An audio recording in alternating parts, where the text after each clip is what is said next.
Man City side to win the Premier League.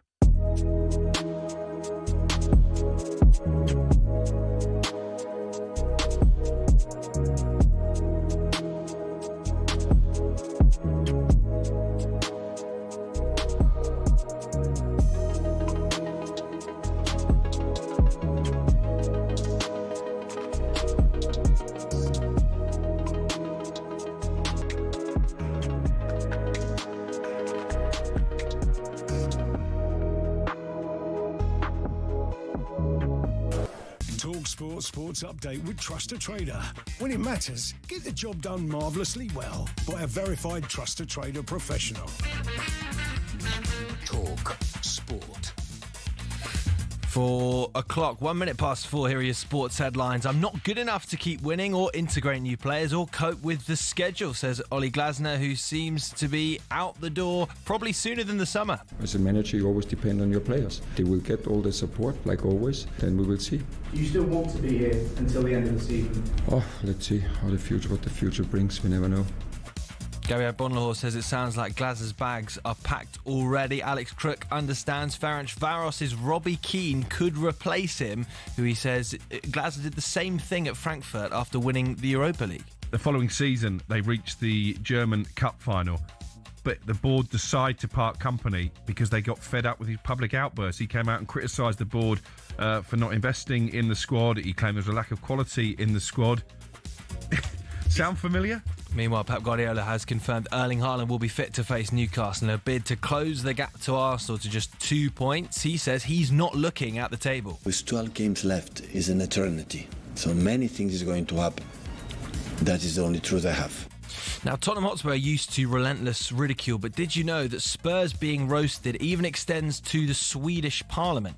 Riskerar regeringen att göra Sverige Spursy. Det duger inte. Sverige får inte prestera som Tottenham. That's Swedish MP Mikael Damberg comparing his nation's misdirected economic policy to Tottenham, flush with resources but unaware of how to use them. Ahead of Sunday's seminal North London derby, new interim Igor Tudor says he's 100% sure they'll avoid relegation. There's plenty more at talksport.com. talkSPORT News.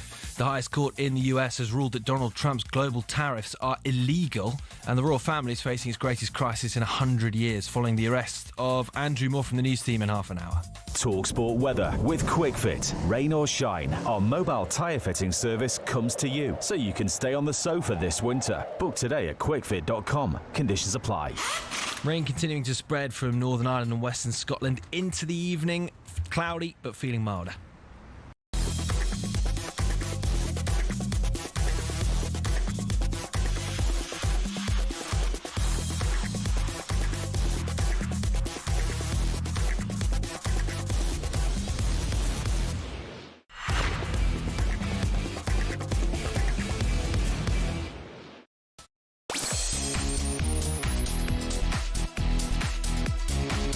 Hello, good afternoon. Happy Friday. Welcome to Drive with me, Andy Goldstein, and alongside me, former Wealdstone Coventry, and who could forget Longford legend, and of course, mastermind champion, Stuart Pearce is alongside me today. You've missed a team, my friend. I used to play I've done some cat work for Dynamo Kingsbury Kiev back in the day as well. Some what work? Cat work? Goalkeeper. Oh, I thought you meant like cat, as not in like cat burglar. No, I didn't mean that. I thought you meant like because you used to be Sparky. Yeah, no. And I thought you were laying some. No, Dynamo Kingsbury Kiev were one of my teams. Okay, it's good to have you. How are you? Thank you. But Jingo, have we got a show for you today? We'll be asking whether Oliver Glasner's job is untenable at Palace as fans chanted sacked in the morning. Blimey, Alex Crook joins us for this week's Ready, Steady, Crook as we build up to another big weekend of Premier League football. And from 8 o'clock tomorrow night, you can hear live and exclusive commentary of the Stuart Pearce derby, Man City against Newcastle. We're focusing on Phil Foden. How does he secure his spot on Thomas Tuchel's plane? And of course, this Sunday sees Arsenal head to Spurs for the North London derby. Who needs 3 points the most? All that plus we've got our EFL corner and we'll discuss the future of Ivan Toney. It's a busy show. It's me, Andy Goldstein. Forget about me. I've got Stuart Pearce alongside me for today's Drive Time show on talkSPORT. You can speak to the great man if you want. 03717 223344. That is amazing. That is amazing, Stuart Pearce. How lovely to see you. How are you, my friend? It's a pleasure. Listen, when I get the phone call, even at a very late date, yesterday afternoon, I drop everything. I let people down to get here. You know that. I know that. I love you for doing that. Thank you. What did you drop? I was going to the theatre tonight. Oh, okay. In Milton Keynes. Right. And I've done you a favour then. Exactly. I was going to be left a couple of tickets. We were going to go to the theatre. Yeah. And I said I had to ring the person concerned and say, sorry, I've got to let you down. The gold fella's called. The gold fella, member is called, I said to him, It's been called that before. What were you going to see? Can I try and guess what you're going to see? You can't, because there's a title above it which would give it away, and you need to guess what I've pitched you in at. Right, okay. I don't know what you just said there. So what genre of... Oh, right, okay. So you're going to the theatre? I was going to a theatre in Milton Keynes. So were you going to see live music? No. Okay, I'll have 10 guesses. Yes. Right? Were you going to see a play? No. Right. Did you turn up on the wrong day and there was nothing on? No. Right. Was it a woman? No. Was it a man? Yes. Right, it was a man. Okay, we've got 5 guesses left, and all we've got so far is man. Okay. Have I heard of him? Oh, yes. Comedian? Yes. Right. 3 left. Comedian. Left. Frank Skinner? No. Old school, like that genre. This is not a question. That's just a subsection of the last question. I would say a little bit more relevant than Frank Skinner, a little bit younger than Frank Skinner, someone who's very close to this building. Someone's very close to the building. What, currently? Like they're outside? No, they're not. They're actually in Milton Keynes tonight prepping for a show. But is he a Forest fan? Yes, he is a Forest fan. Has he got a podcast out for talkSPORT at the moment? Yes, he has. I know exactly. It's Piers Morgan. Excellently not. Matt Ford. Matt Ford. Exactly. Oh, wow. That's very kind of you. He was let down. So next time you see him, could you apologise? I've apologised already on your behalf, but it'd be nice to come in personally. Yeah, I would definitely do that. That you've let him down tonight. Yeah. Matt, if you listen, apologies. I don't know how many people the theatre holds, but this is 1.2 million people that are going to hear you today, as opposed to like 66 in Milton Keynes, all right? And your point is what? No point at all. His loss is definitely our gain. Okay. It's lovely to have you. How have you been? You good? Last time I did show you, it was like months and months and months ago. It was, yeah. Yeah, no, been all good. Plenty of games on, few speaking engagements. Rugby league season started. Do you know I'm going to the rugby tomorrow? Who's a Union? England, Ireland. Oh, nice. At Twickenham. Yeah, I've never been there before. Have you not? No, my first game at Twickenham. Wow. I'm very excited about it. It is some occasions. The crowds are different, right, to football. Brilliant. Football fans. Yeah. I'm learning the lingo. Apparently, I've got to say, when someone asks me a question about will I see some good rugby tomorrow? Ask me that. Do you think you'll see some good rugby tomorrow? Oh, Hundy P. That's what people say. Do you know what that is? No, I have no idea. I didn't know. 100% that means. Hundy P. Because apparently the word 100% is just too long. Is it? Hundy P. See, I was brought up in Shepherd's Bush, born in Shepherd's Bush, not Twickenham. There is a slight... Huge difference, not slight. There's a 100p difference in there, especially in the 60s, my friend. There is. There's about 1,000 100p difference. Yeah, they try to build Westfields, but it didn't work. No, it didn't work. Okay. Stick to what you know best. I'm honoured that we've got you alongside us today for 3 hours. We've got lots coming up. We're going to start with Crystal Palace because their fans were calling for Glasner to be sacked last night. So we'll start with this question. Is it time for them to part ways? Drinsky 1, Crystal Palace 1, all to play for in South East London next Thursday.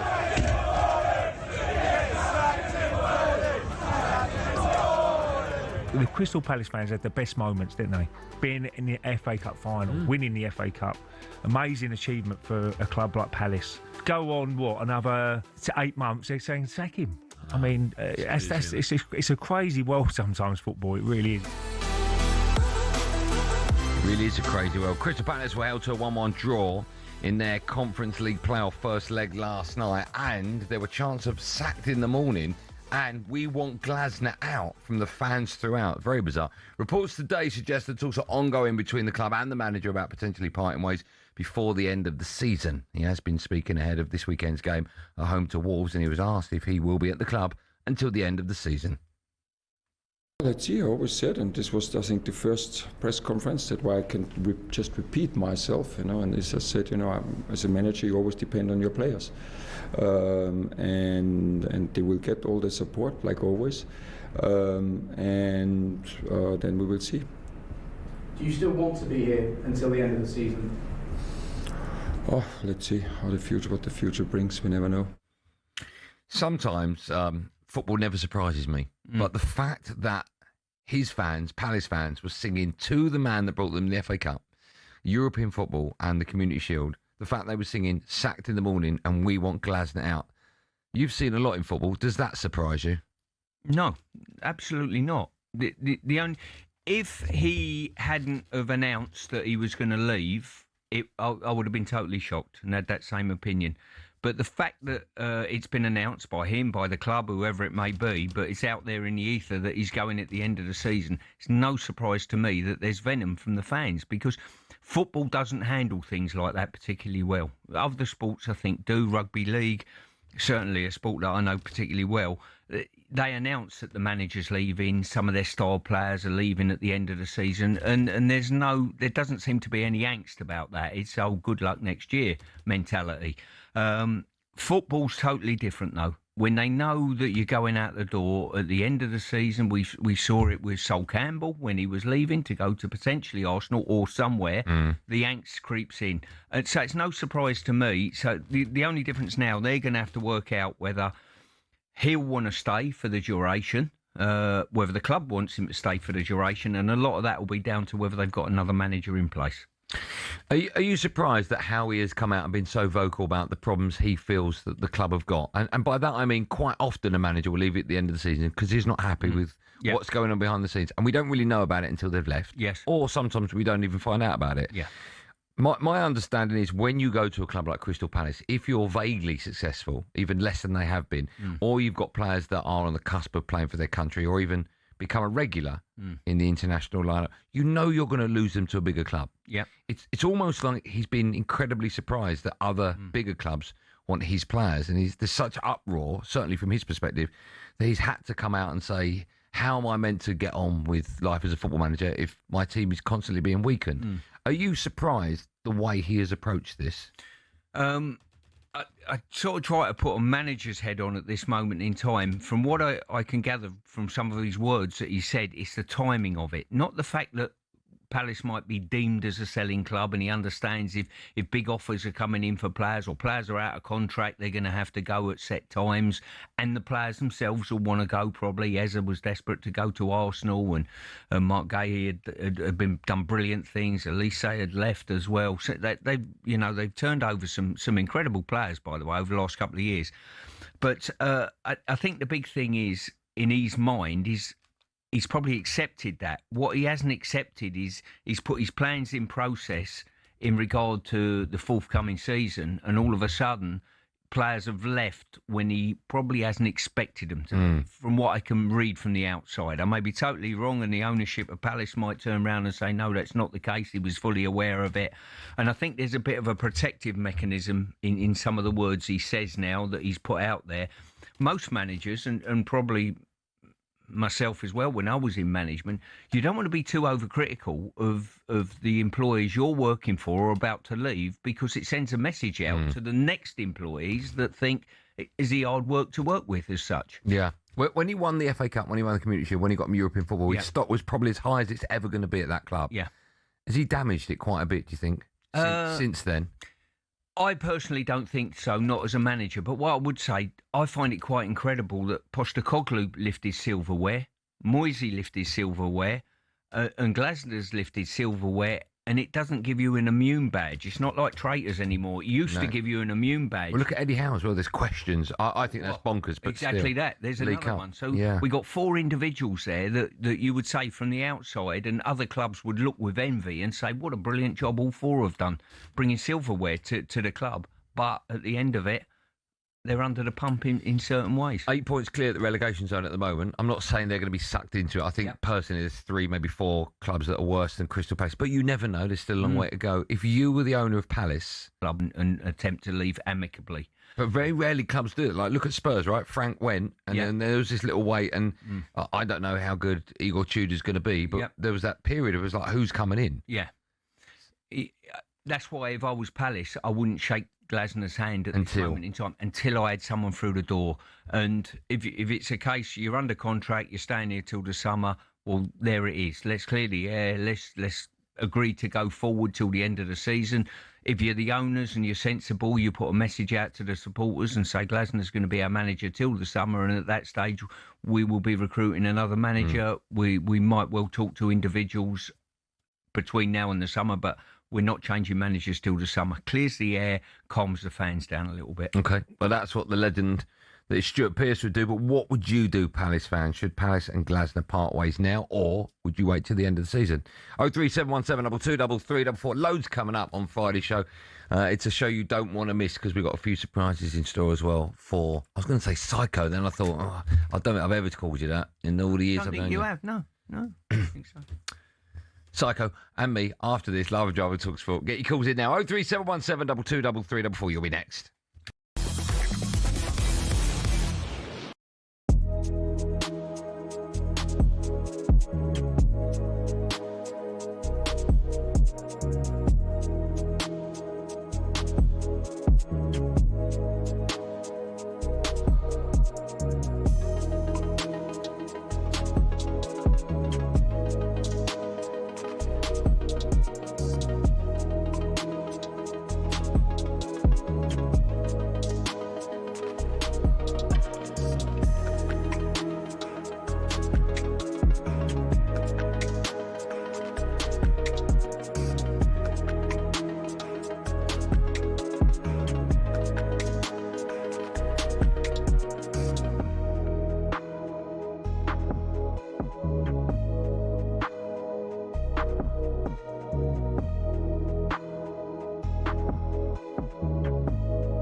Got to talk about Celtic.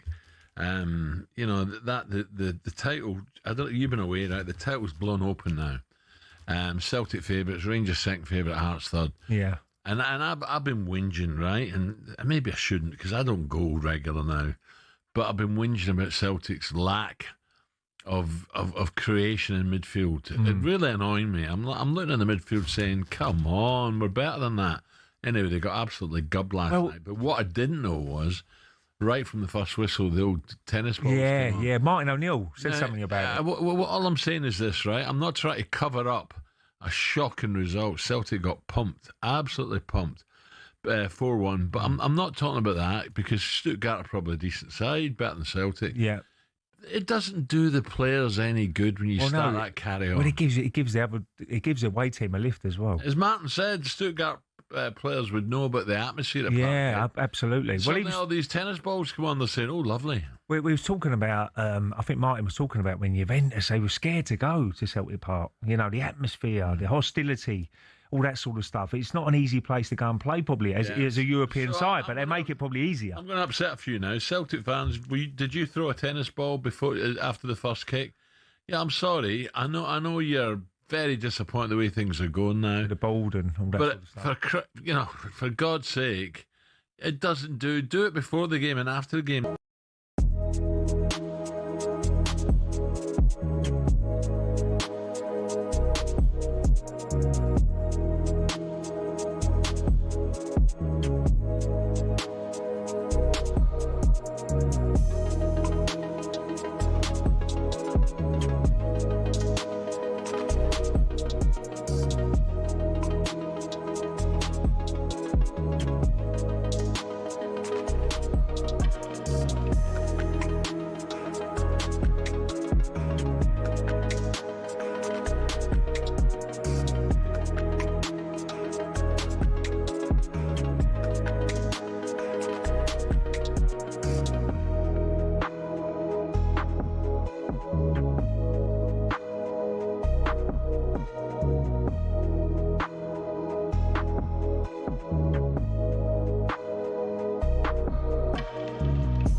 Show over talkSPORT. It's me, Andy Goldstein. The reason we're playing music like this, good music by the way, is because Stuart Pearce is my wingman today.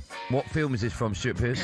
Is this Sexy Beast? It is Sexy Beast. Great movie. I spoke with the lead singer of the Stranglers only this morning, actually. He's a massive, and I didn't know this, he come in and done a... You need to finish that sentence. He's a massive... I'm getting to it. Oh, fine, okay, right.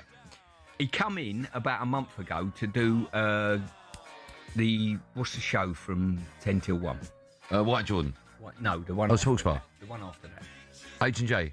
1 till 4, yeah. He come in with Paul and announced he's got a book going, Baz from the Stranglers. So he's got a book and he's on tour. I spoke with him this morning and told him when we were here to come into the show. I know it's long-winded. All right. No, Stuart, you can speak for days. I don't care. He told me something I didn't know. He's a massive Laurel and Hardy fan. Yeah. So, absolutely loves them. So I got him in here and he done the show, loved it. He said, thanks very much. Next day arrived a box set of every Laurel and Hardy film he sent through to me. I rang him this morning. I was on the theatre guide. And there's a Laurel and Hardy 100 years, celebrating 100 years tour at the theatres.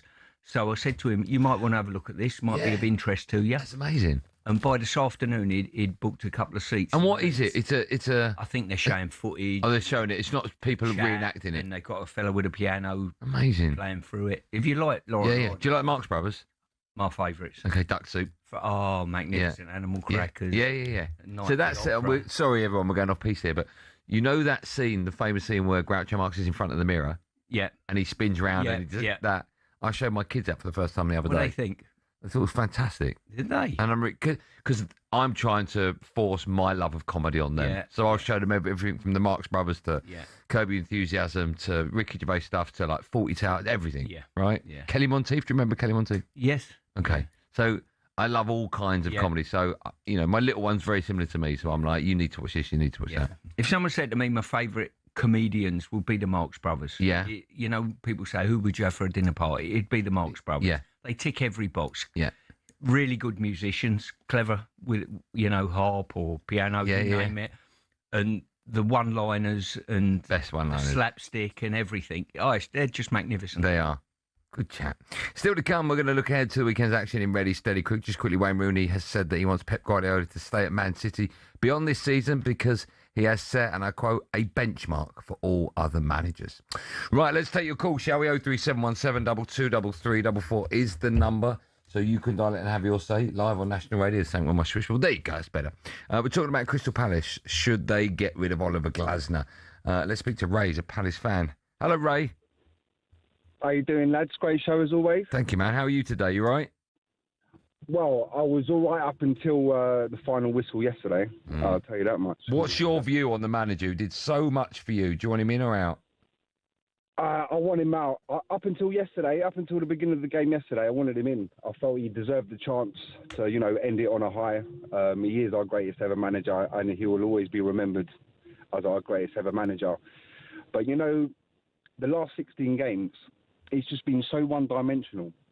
His tactics have been awful. His game management has been awful. I mean, yesterday, against a Bosnian Premier League team, call him, we played, I think it was 300 passes between the back line. There was no creativity. There was no incentive to go forward. It honestly feels like he's now lost the players. And that's, I think it's time for him to go now. I really do. I think, as you can see over the last couple of managers that are getting sacked, they've got that bounce back ability. I think we need that.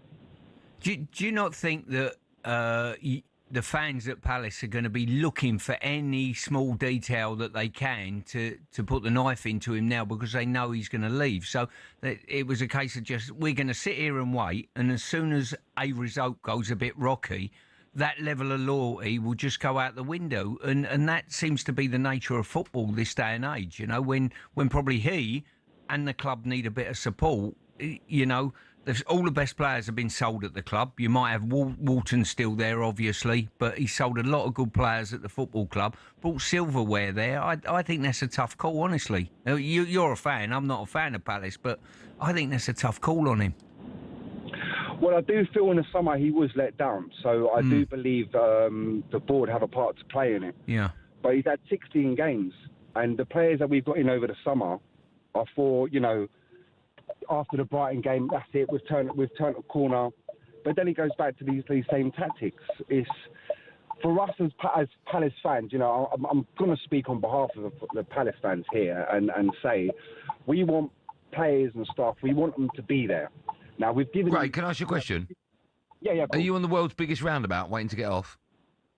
No, I'm just on the M25, mate. It's a bit of a rip of a rubber duck in a minute, mate. Okay, just be careful if you're changing lanes. Yeah, no worries, mate. I was just trying to come off the slip road there. Okay. Yeah, I do. As Palace fans, we like loyalty. We like the passion behind the manager, and he showed that. But as soon as he wanted to leave in October, we give him the 16 games. He hasn't done anything to turn us around. The tactics are the same. We're playing boring Roy Hodgson football now. We've got the players now to move on and go for the Conference League as such. But I just don't think Gladden's the man anymore. Okay. Thanks for your call back. I always find, Stuart, as a football fan, that if you've got a player in your dressing room who doesn't want to be there, you can't really play him. He's not going to give 100% for whatever reason. Yeah. Make him sit out and then get rid of him when the window opens. With a manager, I'm always surprised that the minute he wants to go, the minute he doesn't want to be there, you keep him. Because he's, even subconsciously, he's just not going to do his best, right? Because he'll be thinking, I just don't want to be here. That must be so tough for the club. Well, what is tough as well were the reaction from the players to the manager when they know he's going out the door. Have you been in that scenario before as a player? Or a manager? Probably both in many ways, you know what I mean? I've sort of been in post on occasion where players have thought, well, our owner turns managers over as quick as anything. I suppose any manager in the modern Nottingham Forest dressing room at the moment must think they're on short term, even if they've just walked through the door, who knows? So, but that's a player's mentality nowadays in many ways, you know what I mean? That we'll see you out. Yeah. Still to come, we'll look ahead to the weekend's action in Ready, Steady, Crook first, so it's time for a bit of no Googling. And of course, we are joined by former England manager, Stuart Pearce. We want to know which two players scored for England during Stuart's one game in charge. England lost 3-2 against the Netherlands in 2012. But can you tell us the two players that scored? Oh, I mean, you know the answer to No, I have no idea. Oh, okay. Maybe that's why you lasted only one game, Stuart. The answer, do you not know who it is? No. Okay, I'm going to have an educated guess. Have an educated guess. I'll tell you whether you're right or wrong. Right? Because I was at the game.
Do you doubt that Jermaine can take Moses Atoma into the later rounds? I think he's going to get knocked out. I do. I think I just know. And by the way, saying someone's going to get knocked out is not meant to be disrespectful. I'm not disrespecting Jermaine. I'm looking at the fight, looking at Moses Atoma, looking at what I've seen from Jermaine. And I think that ideally, I don't want to see an early fight. I want to see a good fight. I want to see Jermaine stick it on Moses Atoma. I want to see a good fight. And ultimately, we have an enjoyable evening watching two good fighters put something out. But I think Moses, I don't think he's been in with someone as quick and as fast and at this stage in his career. Going in with Anthony Joshua and Dillian White at their stages in their career is not the same going in with Moses. But on the other side of it, Moses isn't as experienced and as wise as those two fighters. And that's there's a trade-off. But I think, personally, with due respect to the man sitting next to me, I think he's going to get knocked out by Moses. But there's nothing to suggest that he will get knocked out because he's never been knocked down, never been knocked out. And I'm happy to be wrong. No, but what I'm saying he is asked he's me. been, yeah, absolutely. But I say he had been in at the time with Anthony Joshua. Yeah, he was on a rebuild and a comeback, but that kid can whack, and he's still very, very dangerous. And Jermaine took some flush shots from him. The big question about Anthony at that fight, and it's always been about Anthony, was he gun shy? And there was, Well, he was letting the shots there was go, an though. allegation at that fight. He was getting himself through that fight. Moses Atoma won't navigate this fight. I made we'll him see. gunshot. See, that's the difference between skills and just watching it. I made him fight that way. It wasn't Fair that enough. he had to fight that. Fair enough. I made it that way. Fair enough. It's different when you're in the ring. Of course. You know, so like everybody expects Moses to come out and fight this way or do this and do that. I won't let him. No. He's going to have to try. He's going to have to try and try again.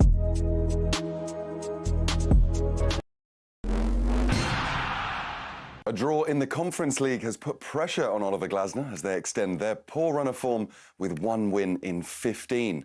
But Gabia Bonglahor thinks the criticism's unfair. I think he's got some credit in the bank for me. Be careful what you wish for, what that manager has done for that club. Everyone's saying he's the best ever Crystal Palace manager. All of a sudden now, oh no, he's ruined his legacy at the club. Morgan Gibbs-White says Forest have bought into what Vita Pereira wants straight away. Alex Crooks described the performance as night and day compared to what we've seen in recent games. The Nottingham Forest players have been mugging off their supporters with their recent performances, because where was that energy and that willingness to run for the cause in the last few games of the Sean Dyche era? Elsewhere, Martin O'Neill reckons Celtic's lack of spending power is holding them back from progressing in Europe. The money in the game is major. You're talking about Premier League teams, your Bundesliga sides, particularly Premier League teams paying £80 million for players don't even get into the team. Now, Norwich City have agreed to sell Josh Sargent to Toronto FC for an MLS record transfer fee. talkSPORT understands it's north of 20 million, which would make him the second highest paid player in the league behind Lionel Messi. And as if Tottenham didn't need to catch any more strays, a Swedish politician used the club as an analogy for Sweden's economic struggles, claiming that the government risks making Sweden Spursy.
We are playing some bangers. That's because Stuart Pearce is alongside me, former England manager, which is why we asked the question before the break, which two players scored for Stuart during his one game in charge of the national side.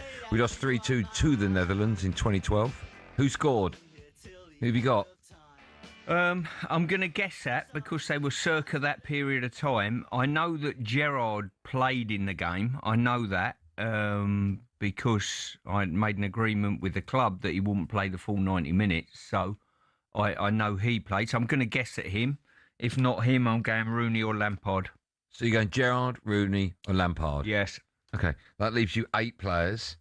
Right. There's none of them. Sturridge. Okay. It leaves you 7. Oh, no. John Terry. 6 left. Gary Cahill. He's one of them. 5 left to name the other one. Wow. Do you want a clue? Go on. I'm guessing at the time he was at Man United. Is that right? And I don't know what position he was playing for England, either right back or right wing. Back or right? He could have played on the left. He might have played inverted. Not in those days, fella. Wasn't the thing, right? No, can't place. No. Ashley Young. Ah, Ashley Young, yeah. I see. Yep. Good question. More of those to come. In fact, still to come, we'll be looking ahead to the Stuart Pearce derby between Man The City. Kevin Keegan derby, please. I mean, it's both of you, right? No, it's the Kevin Keegan. Okay, derby, because he let's met. be honest. Okay, fine. I won't argue with anything you say today. But either way, we'll be talking about that later on. And, of course, we'll be talking about North London derby. Yes. Big games coming up. Which, of course, all means it's time now for this. By the way, do you two like haddock? Dinner, either swordfish and salad or steak and calamari. I actually had ice cream outside the Trevi Fountain in Rome. I did have a burger today. You do tend to let it slip on a Sunday. Cooking me off today, Alex!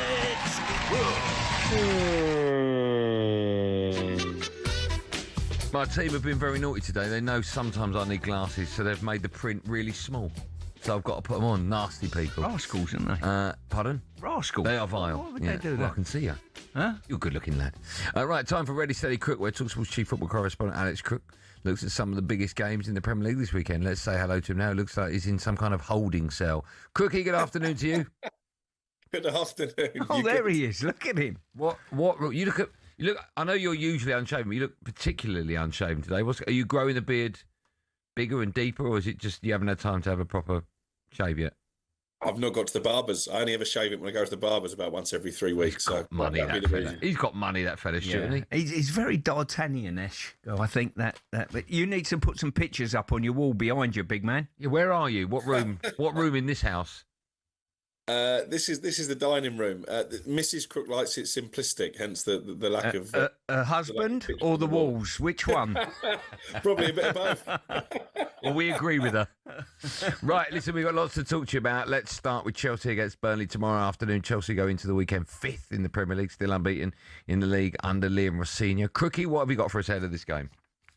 Yes, Liam Rossini has been speaking to the media ahead of this game at Stamford Bridge, and he was asked about the fitness of both Cole Palmer and Reece James. I've been asked that question a few times since I've been in. It's a really hypothetical question. It's based on day by day. How not just those two players, how each player feels. At the moment, they're both fully fit. They're both available for selection. They both trained really, really well today. And, you know, with those two players in your team, it makes you a really, really strong team. There you go. That was Liam Rossini talking about Cole Palmer and Reece James. Obviously, one of the issues that Enzo Maresca had with Palmer in particular is that he was being advised by the medical staff at Chelsea to manage his minutes. I was at Chelsea against Leeds the other week and he played the full game, Cole Palmer. He might have wished he didn't because he missed the sitter right at the end. But where do we stand, Stuart, on Cole Palmer when it comes to the England squad? Does he need a strong end to the season to make sure he's on the plane? Yeah, that would be fair to say. I don't see him as a starter for England, personally, but I think he needs a strong finish to the season to win the manager over and get on the plane. I think he'll be on the plane because he offers something slightly different, but I don't see him as a starter, Crookie. Yeah, and you wouldn't have thought that, would you? You know, even after the European Championship final when he came off the bench and made such an impact. But we've got so many number 10s, so many Palmer-like players. I make you right. I don't think he is guaranteed to be in the squad either. I think what he's done is because Tuchel now was looking at wide players have got to be almost wingers, not Cole Palmer types. And as you rightly say, there's so many number 10s vying for that place, vying for Morgan Rogers' place, basically. Yeah, it's going to be interesting. It's a nice dilemma, I guess, for Thomas Tuchel. Yeah, although if Bellingham doesn't get fully fit and he doesn't go, then I expect Foden to go anyway. I'll definitely take him. Let's stay with Chelsea, Crookie. They need a convincing win tomorrow if they're serious about finishing top 5, but under Liam Rossini, it's very hard to bet against them at the moment, and they're playing a Burnley side who their manager, Scotty Parker, his future looks a little bit in doubt a little bit in doubt as well. So on the if I was doing the fixed odd coupon this week, I'd only go for a home win. I can't see any other result here. Can you? Yeah, you're not going to get much of a price on a Chelsea victory, but I think you're right. I mean, it looked like Burnley had maybe started to turn a corner. I was at Palace when they came back from 2-0 down, 1-3-2, but the feel-good factor was quickly quashed when they were knocked out the FA Cup by Mansfield last weekend. The Scott Parker situation is fascinating because the reason they hired him in the first place was to get them out of the Championship. He did that with more than 100 points. If they were going to sack him, I would suggest they should have done it by now because they're not going to stay up whoever's in charge. And if you want to get back out of the Championship next season, who's the best person to do that? Scott Parker, right? That's a very good point. What will the score be? We'll move on. 3 o'clock tomorrow, Chelsea against Burnley. Crookie? 3-0 to Chelsea. Okay. Stuart? 2-0. I think it'll be a clean sheet. Chelsea will clean sheet it, that's for sure. Okay, let's talk about one of your former sides, Stuart. Nottingham Forest, they're against Liverpool. That's on Sunday. Forest won their first game under Vitor Pereira. That was 3-0 away to Fenerbahce last night. I thought that was a great result. Quickie, what you got for us ahead of this one? Well, Liverpool going into this game on the back of a good win at Sunderland, knocked Brighton out the FA Cup last weekend, and Arne Slot, the Liverpool manager, has said that his side have improved of late. I think we've now, from the last 19 games, we've lost twice, and twice we've lost in extra time. And in my opinion, twice not. We did not deserve to lose both of those games. We didn't need yesterday to know how difficult it is to win a Premier League game. We've experienced this season already a lot of times, and I think all the teams experienced it. It is that's what made the Premier League nicer this season. Arne Slot in pretty relaxed mood ahead of that trip to the City Ground on Sunday. I want to flip this around if I can and get Stuart's views on Nottingham Forest performance last night. I commentated the game, as you know, for talkSPORT too. I thought they were sensational. They played with high intensity, high energy. They absolutely battered a Fenerbahce side who'd only lost twice at home all season. If you're Sean Dyche watching that game, would you feel a bit betrayed by the players, and would you be asking why they weren't producing the same effort when he was in the dugout? Yeah, whether it be the same effort or the same results, I think what Forest have done, and the frustration probably Dyche's had, was they've delivered a good result but not backed it up with another result and another one. You know, it's like they went to Liverpool and won convincingly, didn't they, before Christmas, and didn't back it up with a result. And the same happens again. My worry for this game at the weekend, Crooksy, will be the fact of they've had a brilliant result on the road, and make no mistake, brilliant result that is. New manager, big bounce. Can you back it up against a very, very good side again? That's the question for me. Yeah, and I think one of the issues they've got is that they've not had any problem scoring goals in Europe, but they've been a little less prolific when it comes to the Premier League. Look at Igor Jesus. I think he's got 7 now in the Europa League. 7 of his 12 goals have come in that competition. But I agree with you. I think there's a concern with this game against Liverpool. Who is going to score the goals if they are to pick up 3 precious points and they need them? Let's talk about 2 other games as well before we do a prediction from you, Crookie. Sunday at 2 o'clock, Forest against Liverpool. I think it'll be low scoring. I'm going to go 1-1 draw. Oh, okay. Same again, yeah. You both agree with each other. Just had it written down I'm already. not going to argue. Won't argue with either of you. No way Crookie's got a beard like that. Right, 4:30 on Sunday. What a fascinating game this is. Spurs against Arsenal. Crookie, what have we got for us?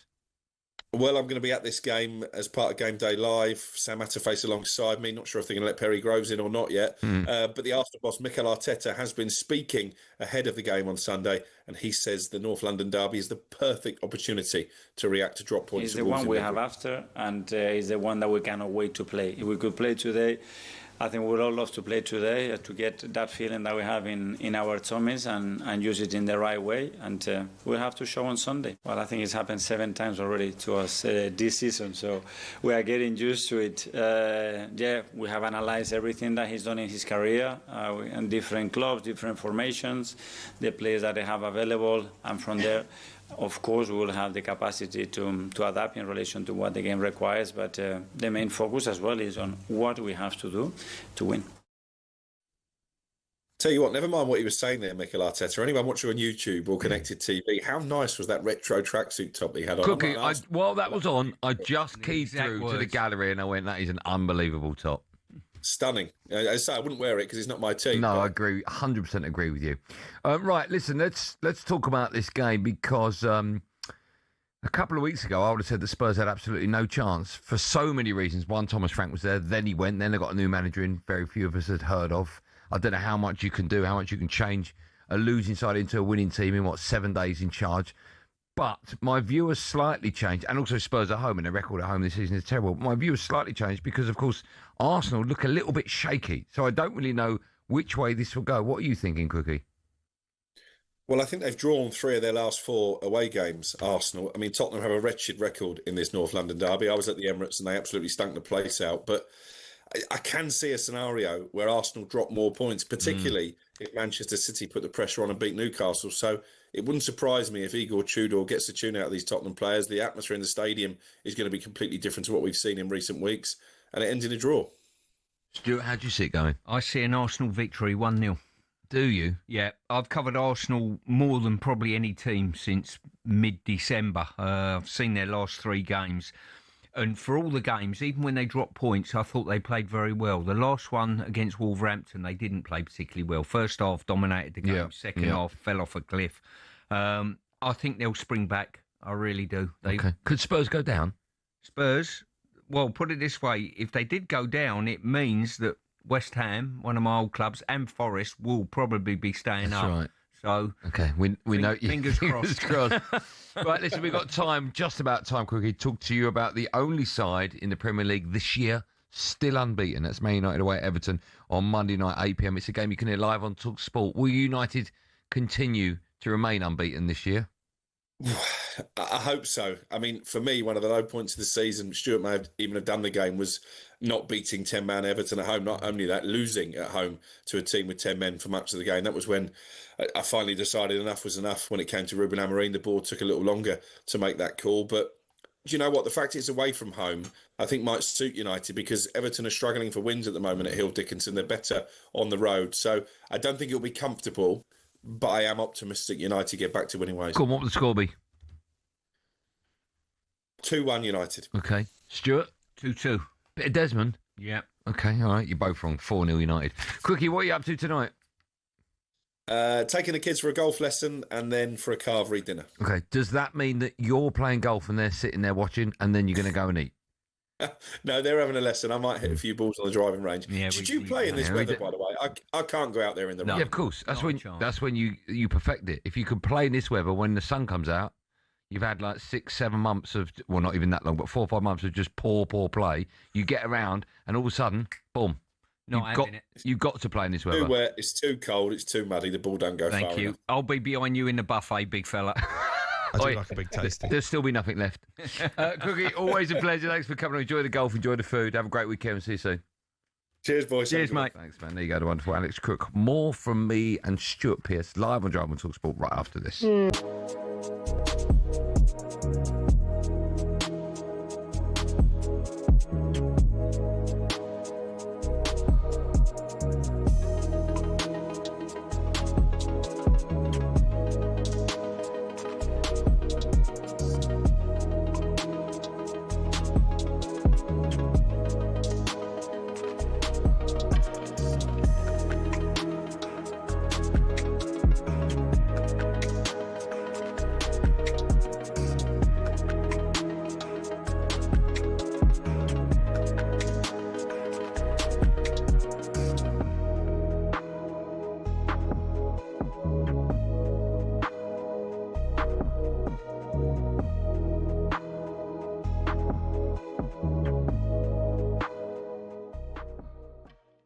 They've changed the manager, which is what the fans wanted. I was at their last home game against Newcastle United, and it just felt like the players were completely on the floor, just didn't have the answers, didn't look interested or committed to the manager's plan.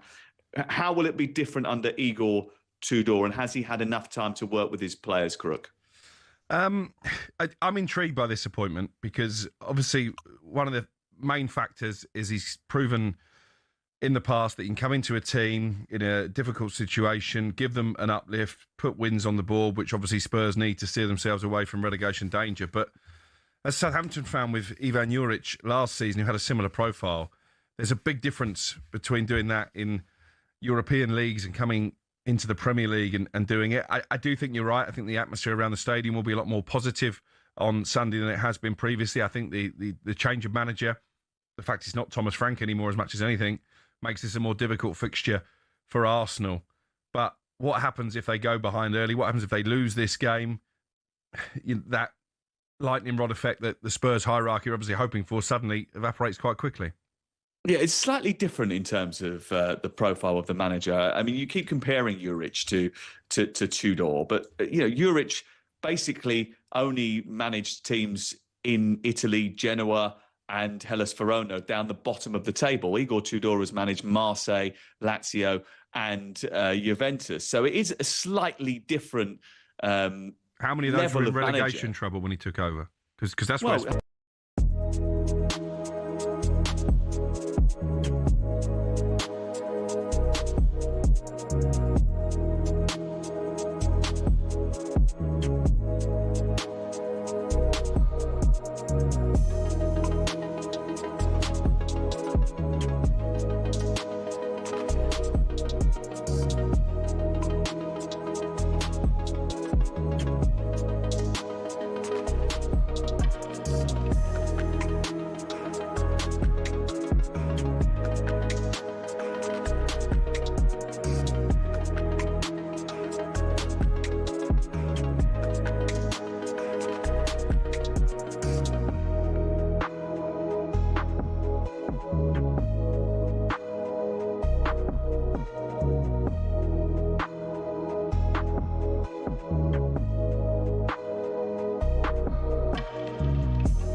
tune. You like this one?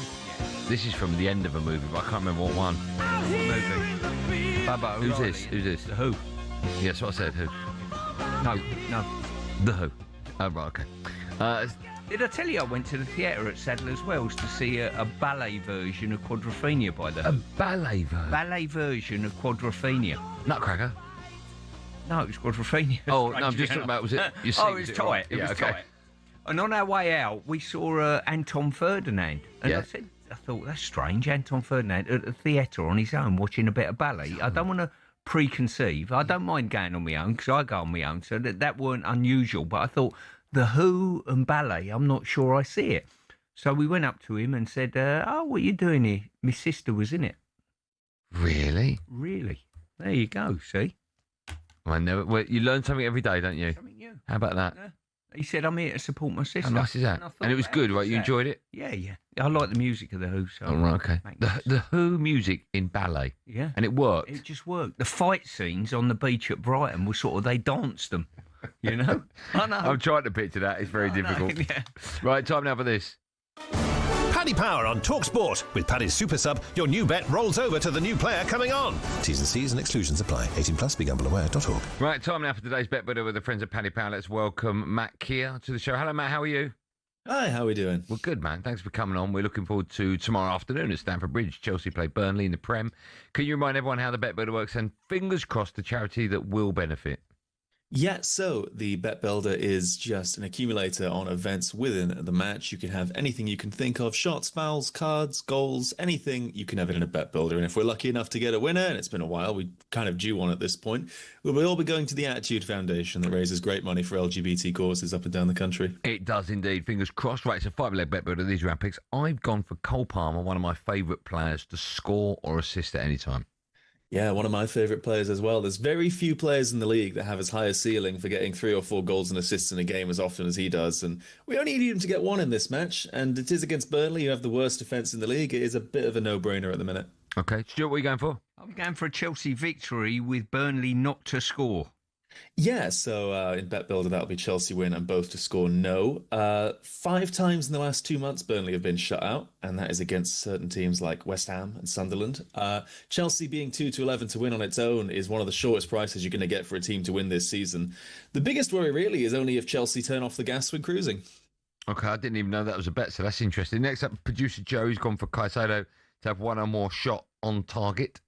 Yeah, Caicedo loves the world. He's scored some absolutely spectacular goals this season. His shots on target per game sounds low at 0.3 in all competitions, but in just the time since Liam Rosenior joined, he's actually had 7 in his last 8, which is a very shrewd pick from producer Joe. Might just make a mockery of the 6-4 price. Okay, don't make his head any bigger. 3 down, 2 to go. We've got the people next. They've gone for Cole Palmer to be fouled twice.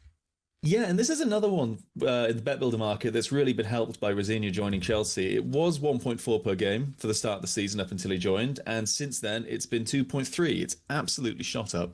Okay, the last one's yours. What are you going for, Matt?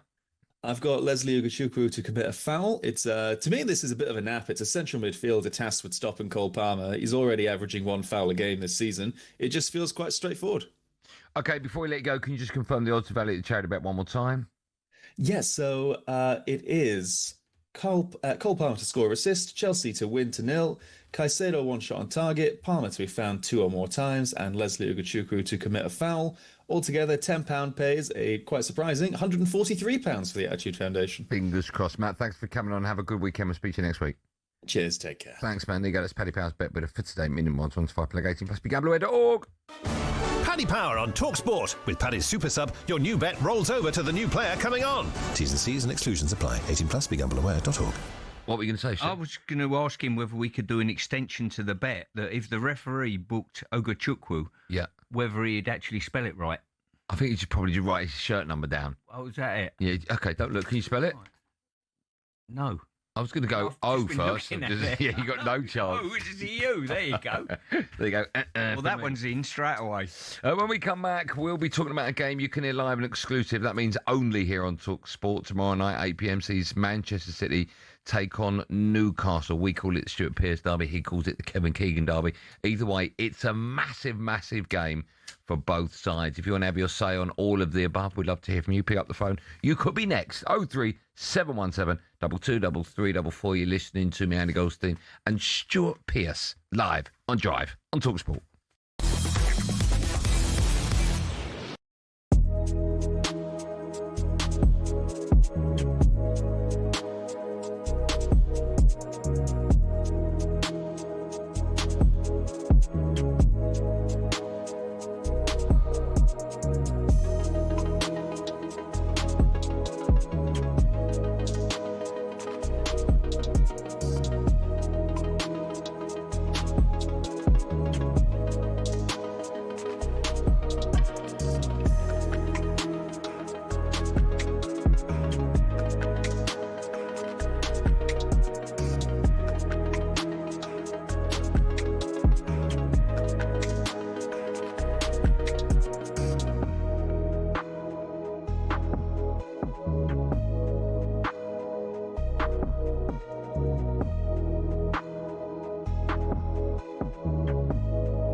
But when you hear these comments that he's come out with now, to say he cannot get the best out of the players that have come in, if that those words just come out of his mouth, then as an owner, you've got no choice now. You have to say, like, okay, he's coming out now publicly and saying he can't get the best out of top players as well, by the way.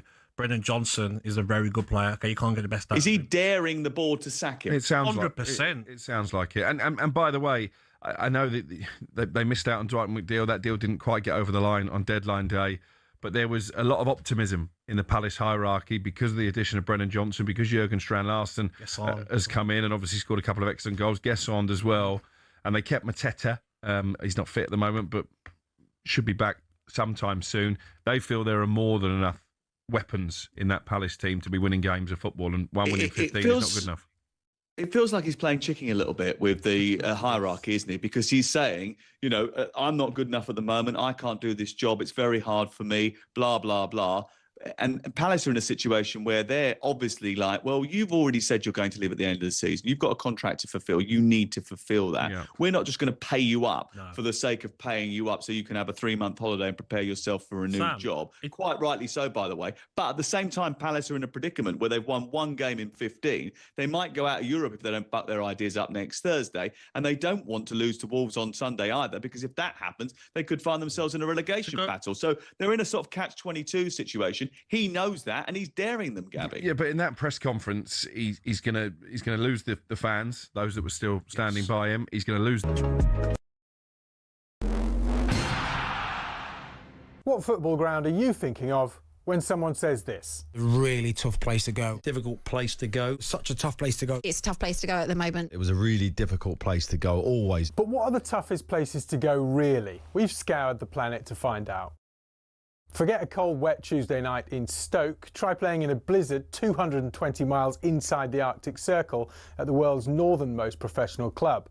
When Chelsea lost at Tromsø in Norway in the 97-98 Cup Winners' Cup, a massive snowstorm hit at half-time. These two boys and their brooms were absolutely no match for it. We're staying in Scandinavia for Scotland's toughest away day on a windswept cliff in the Faroe Islands. In Euro 2000 qualifying, Craig Brown's men were taken to fishing village Toftir. Kevin Gallagher called the pitch a cowfield and the wind like Pittodrie on a bad day. The Faroe Islands part-timers equalised in stoppage time, leading to these absolute scenes, and still one of Scotland's most embarrassing results. Daft little ground, silly game. But away trips don't come any tougher than a lung-busting schlep up the Andes to face Bolivia in La Paz. But now the Bolivians have taken home advantage to another level. The country's highest city, El Alto, 4,100 metres above sea level. Grass doesn't even grow up here. Bolivia have not lost here yet. The longest unbeaten run in any professional league ever belongs to Red Star Belgrade, or Crvena Zvezda if you must. They've gone 7 years without defeat at the Rajko Mitic in Serbia's Superliga. Their fans are pretty intimidating as well, but they're not as loud as this mob. Galatasaray's Ali Sami Yen Stadium's officially the loudest in world football. In a derby with Fenerbahce, Galatasaray fans set a Guinness World Record of 131 decibels. That's louder than Motorhead, and pretty tough to carry out your manager's instructions when you can't even hear them. However, our most intimidating away day is in Wales, where cameras can't enter and players can't leave. HMP Prescoed. This prison team was briefly kicked out the Gwent League over concerns about young opposition having to go in there. Now that's a tough place to go. Early June 1939, Germany, always a tough place to go to.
Welcome back to our number 2 drive on talkSPORT. Me, Andy Goldstein. Stuart Pearce is with me today. You all right, Stuart? I'm all good, my friend. Good to see you. What do people, when you play football, was it Piercy, Stu? Skip. Skip, mate. Okay. Yes, sir. Skip. Okay. Skip's alongside me. Still to come, we'll be asking if Ivan Toney should be on his way to the World Cup this summer. But now it's the Skip Derby. See what I did there? Tomorrow evening. And, of course, it's a game you can hear live on talkSPORT. Points in the title race and maybe hand some momentum to Manchester City. I could not care less. It's 12 games. 3 goals for City, 3 points incoming for City, and they're closing the gap. It's an eternity. So many things are going to happen. Man City are not the Man City of old. They've got their own frailties. Let's see if they go capitalise on it. Tonali with another drive. Oh, what a goal! Sandro Tonali! Positives to come out the last few games, as you say, 3 away wins, which is something that's a great return. What a win for Newcastle United. A 6-1 victory on the road. But Eddie Howe doesn't do history, he rewrites it. Can he scribe a new chapter tonight? But they've been too good for us on a number of occasions, and that's the jumping gap we've got to try and bridge this weekend. What a game, Man City hosts Newcastle. It's live on talkSPORT tomorrow evening, knowing that a win will take them to within 2 points of the leaders, Arsenal. And that's before Arsenal go away at Spurs on Sunday. They, of course, threw away a 2-goal lead against Wolves earlier on in the week. City boss Pep Guardiola, he's been speaking to the media ahead of tomorrow's game, and he was asked about the title race. I could not care less. It's 12 games. If you tell me this question, 2 games left, 3 games left, I will have your answer. It's the 4th time you ask me the same question, I will answer you. You should know me. So it's 12 games left. It's an eternity. So many things is going to happen. That is the only truth I have. Okay, we won't ask again then. We'll talk about the title race in just a moment, but Newcastle, of course, they had that trip to Karabag on Wednesday. City know that a win takes them to within 2 points of Arsenal. In fact, we'll ask you that question now. Can you see anything other than a Man City home win here? Because we were talking about this yesterday, and I just said I can't for the life of me see how Pep Guardiola is going to allow any player back in that dressing room after 90 minutes unless they come back in with 3 points. I'll tell you what, I covered the game a couple of weeks ago, Man City Newcastle.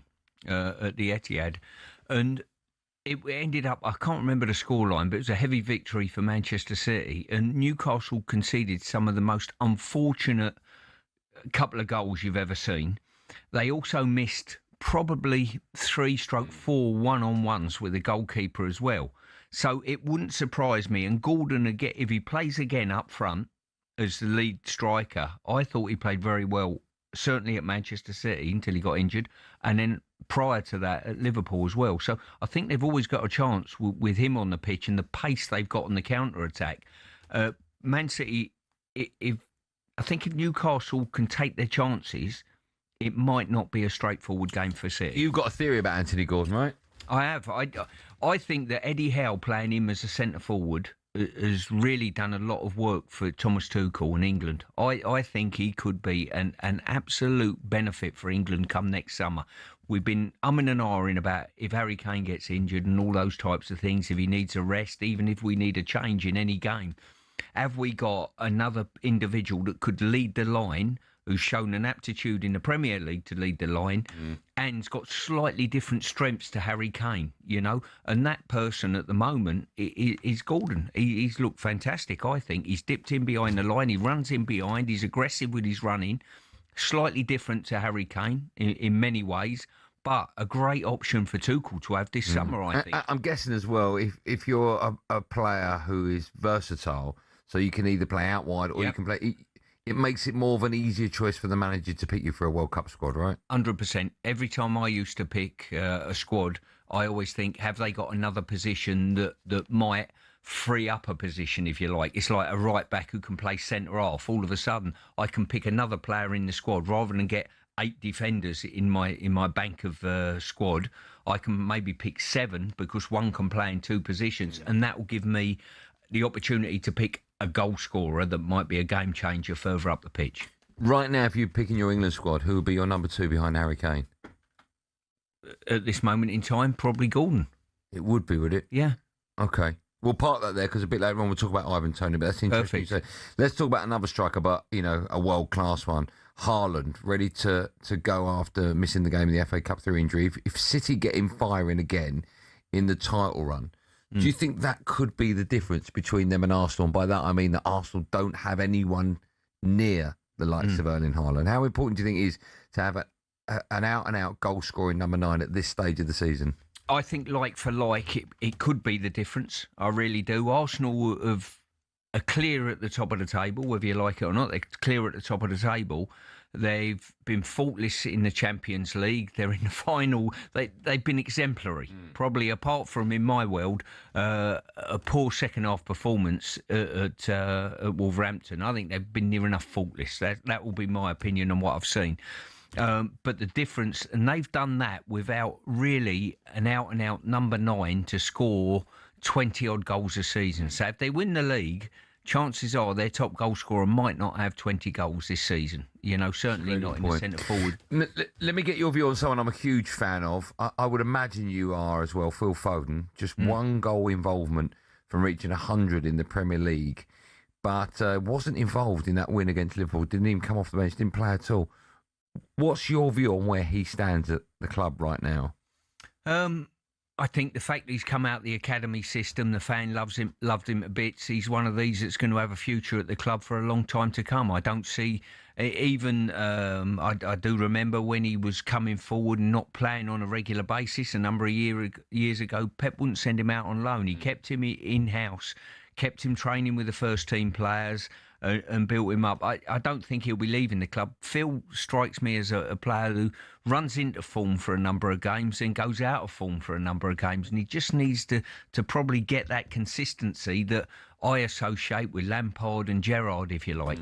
When you're picking an England squad, effectively you're picking 2 players per position, right? Give or take. Give or take. Yeah. We have an abundance of talent in that number 10 role. Yes. Does Phil Foden, for your money, with the lack of game time he's currently getting, does he go on that? Is he guaranteed on that plane? I would say yes, he is guaranteed for what he can achieve, the standard. He plays in the top club in the world, give or take, you know, over the last 5 years, however many years. He's been at the sharp end of that. And if he's not in the top echelon of players, but if I'm being honest with you, as we stand at the moment, does he start our first game, our second game, our third game of this World Cup run? I'd say probably not. Okay. But he'll be in the squad. I would definitely take him. I'd play him as well. But we'll talk about England later on because I'm fascinated to get your views on that. Just a quick word about Newcastle. In the Champions League, they look great. In the league, their league form has been awful. Complete chalk and cheese moment there for the club. Why is that? Can you put your finger on, as a fan or even a player or even a manager, why you'll be getting two totally different Newcastle United this season? I think home and away is a big thing at Newcastle. The home form with the crowd that roar them on is ridiculous. And I'll give you an example. Wolves started and played 35 minutes in midweek against Arsenal and were absolutely awful. Subservient, let Arsenal run all over the top of them. And then all of a sudden the crowd come to the party and started roaring the players on and saying, any chance of you lot getting a tackle in and showing a bit of oomph. They did that and the game changed totally. That is the power of a home crowd when they really get behind you. Newcastle have got that all the time. You go up to Newcastle and if someone's jockeying somebody, they shout that loud that they make you go and tackle him. As simple as that. I'd be stunned if Man City don't win this game. Like, utterly stunned. I think they have to win it to obviously keep on. When Arsenal drop, you have to get those 3 points.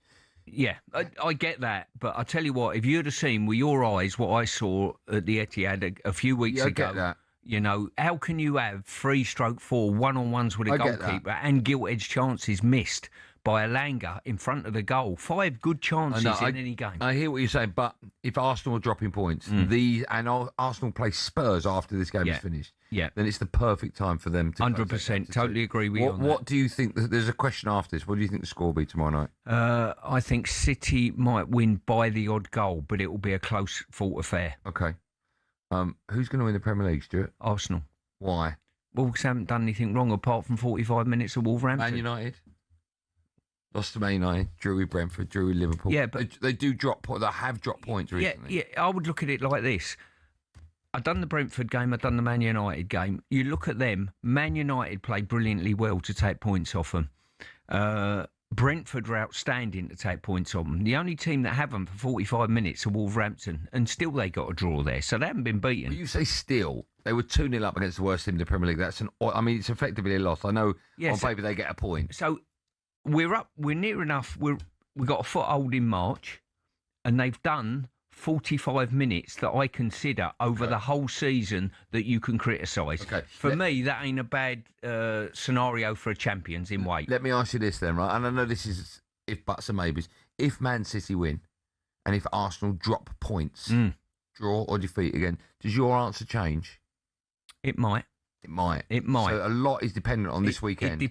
I think the answer to whoever wins the league is in the Arsenal dressing room. It's not in Man City's dressing room at all.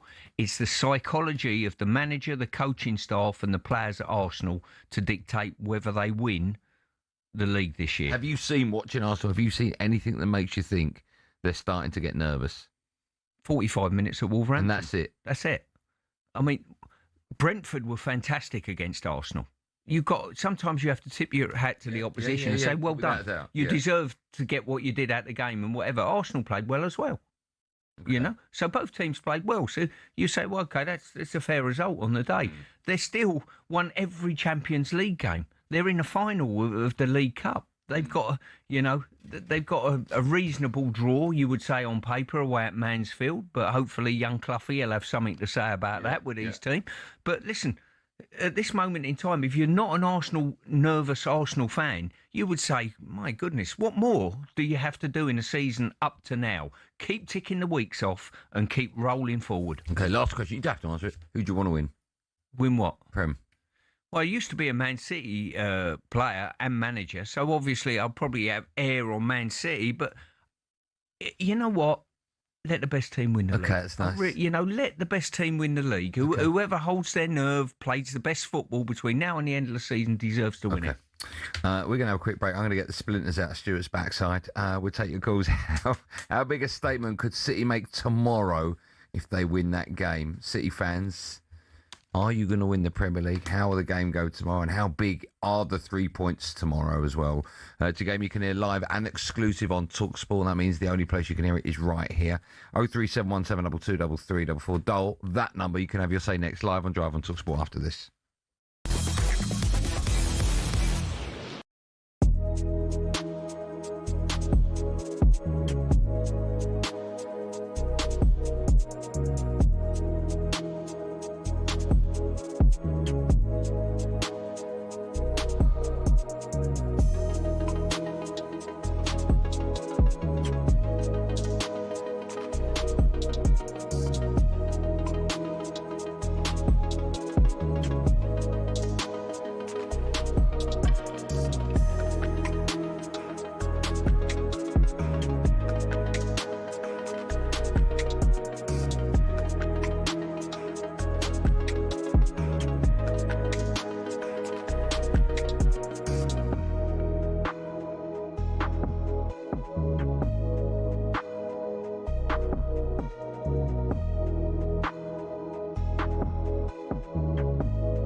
Mourinho, one of the best managers of our generation, but I'll tell you what, he's lost a lot of fans.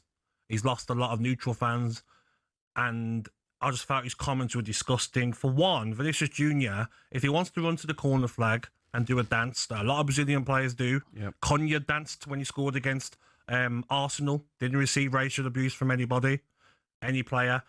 So Vinicius Junior is allowed to dance, and also Eusebio is one of our best ever players. This club cannot be racist. What does that mean? Because your best ever player was black. That means no one else can be racist to do with your football club. And also, no one says Benfica was a racist football club, did they? It was alleged that a player had been racist. So why is Mourinho protecting the football club when no one's said that Benfica are a racist football club? Very odd. Well, Benfica are not a homogenous group, are they? They're made up of individuals, and Prestiani is his own individual, and he's the one who's accused of the racism. It's not like everyone's accusing the club of it. It just seems a little bit strange that now Benfica have come out in support of him, almost suggesting that there is sort of a definite. Then there is very...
Drop on talkSPORT. We're going to go see Stuart Pearce. This is the Ramones, by the way, if anyone doesn't know. I didn't know, he just told me.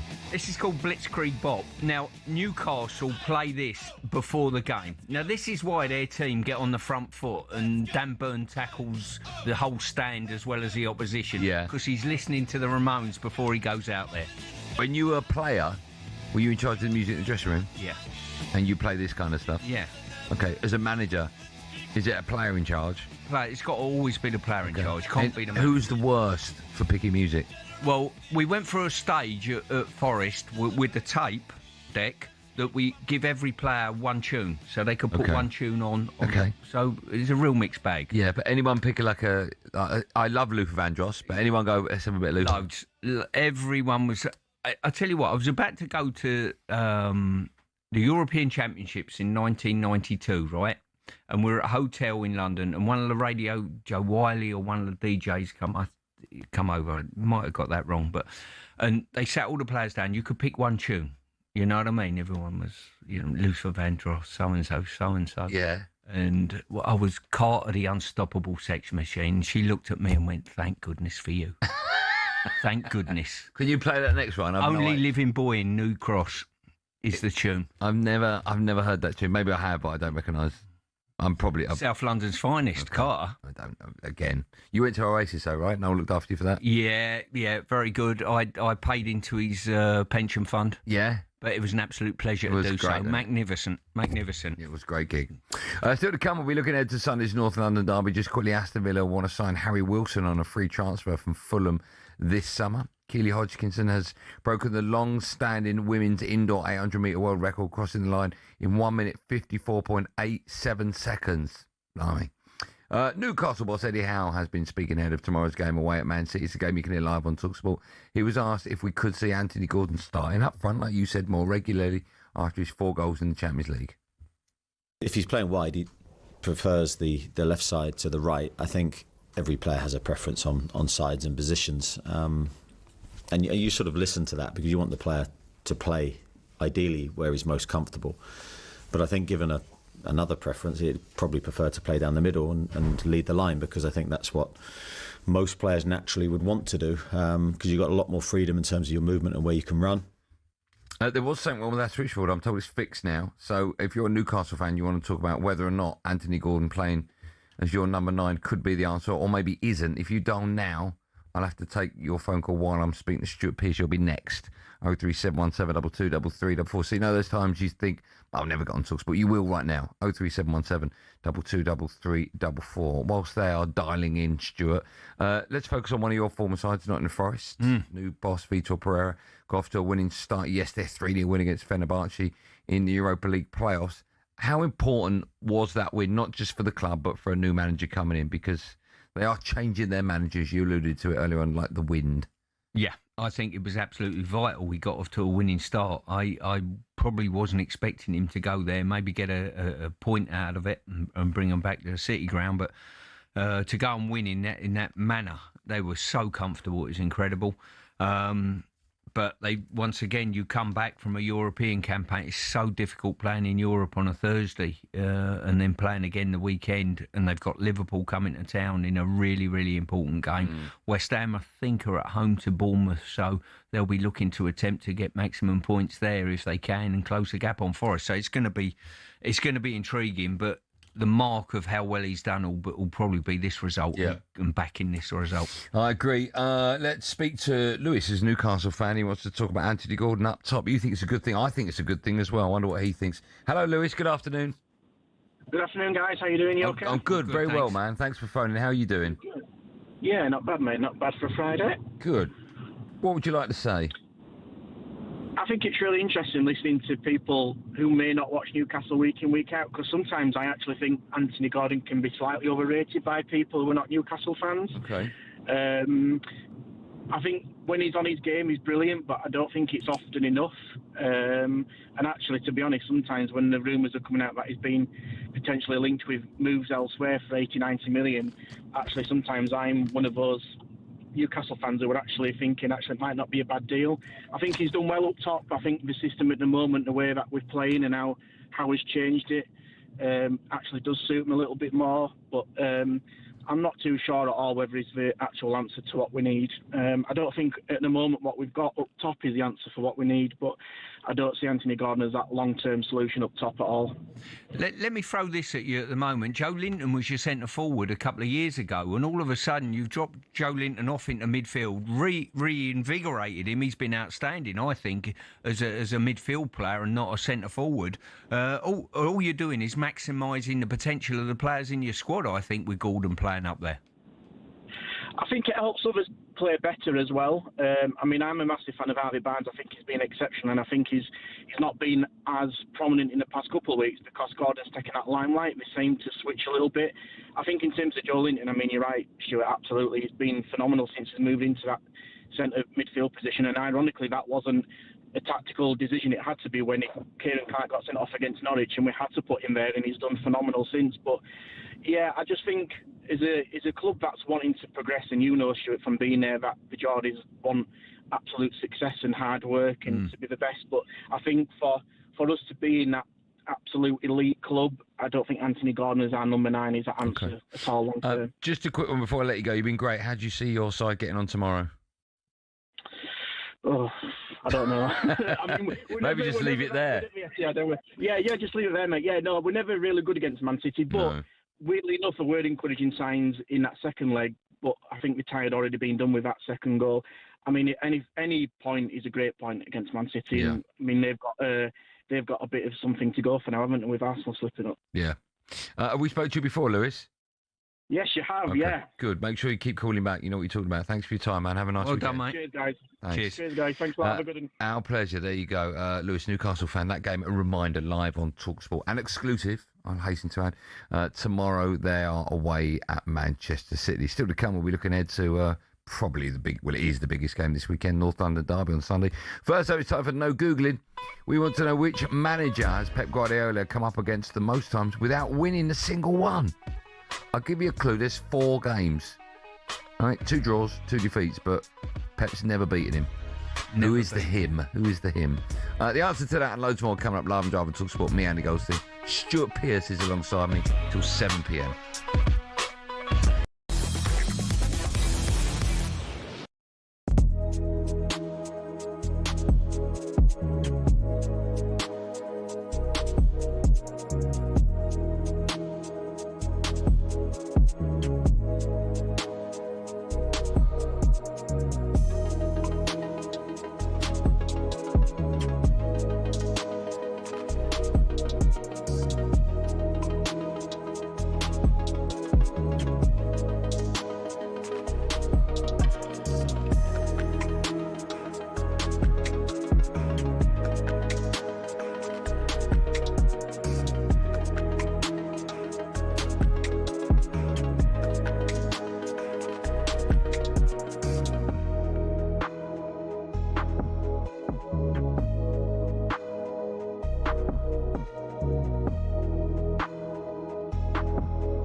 There were reports that the night that Sean Dyche was sacked after that Wolves game, 4 or 5 senior players were called into Marinakis' boardroom and they essentially said, we're not loving this. And I don't like that. That feels unfair to someone like Sean Dyche. However, last night I think was great evidence because the players played with the reins off.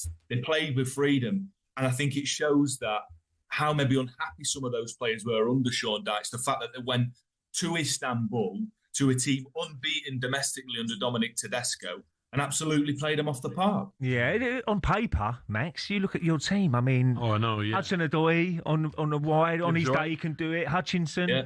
you've got Gibbs-White, as you mentioned there. You've got Elliot Anderson in midfield as well. So you've got some top players. I think he's the key, Elliot Anderson, because he's the dynamo, he's the driving force. And if he can win and keep them playing and get the balls to the danger men, then Forest have every chance.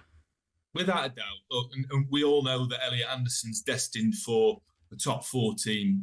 You know, he's got the talent to be absolutely world class. The way that he moves, there are shades of Zidane about him. And I know that people will laugh at that, but he is something special. And I think if England are going to do something special this summer, he's going to be a massive part of that for Thomas Tuchel. But people have been saying this about Forest all season, boys. They've been saying, well, they'll be absolutely fine. Look at the players and they'll list the exact same players you just have, understandably. But ultimately, the chaos off the pitch is what's caused this.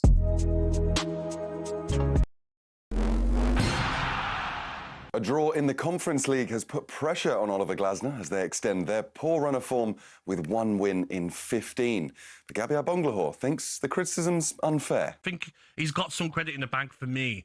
Be careful what you wish for, what that manager has done for that club. Everyone's saying he's the best ever Crystal Palace manager. All of a sudden now, oh no, he's ruined his legacy at the club. Morgan Gibbs-White says Forest have bought into what Vita Pereira wants straight away. Alex Crooks described the performance as night and day compared to what we've seen in recent games. The Nottingham Forest players have been mugging off their supporters with their recent performances, because where was that energy and that willingness to run for the cause in the last few games of the Sean Dyche era? Elsewhere, Martin O'Neill reckons Celtic's lack of spending power is holding them back from progressing in Europe. The money in the game is major. You're talking about Premier League teams and Bundesliga sides, particularly Premier League teams paying £80 million for players don't even get into the team. Now, Norwich City have agreed to sell Josh Sargent to Toronto FC for an MLS record transfer fee. talkSPORT understands it's north of 20 million, which would make him the second highest paid player in the league behind Lionel Messi. And as if Tottenham didn't need to catch any more strays, a Swedish politician used the club as an analogy for Sweden's economic struggles, claiming that the government risks making Sweden Spursy.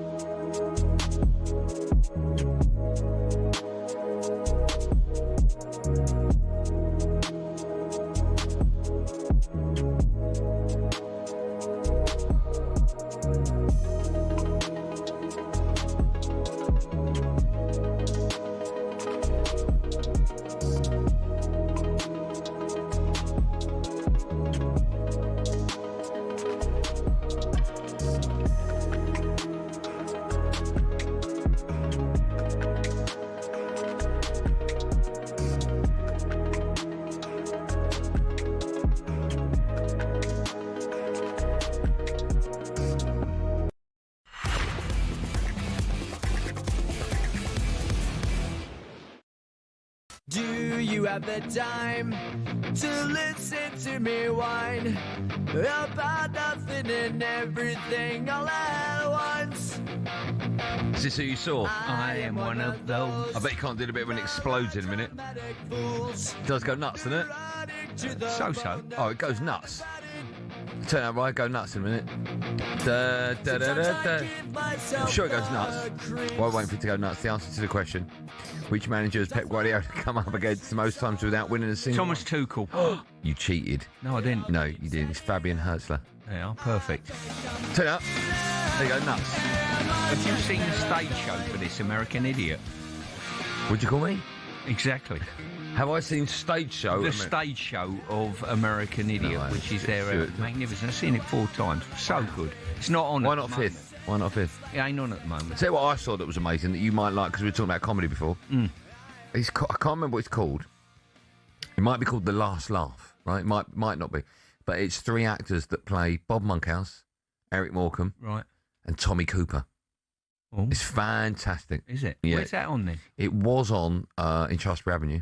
Oh, okay. And my wife The Last Laugh. Yeah. And my wife... do you know what? I think they're playing one night in Torquay. Right.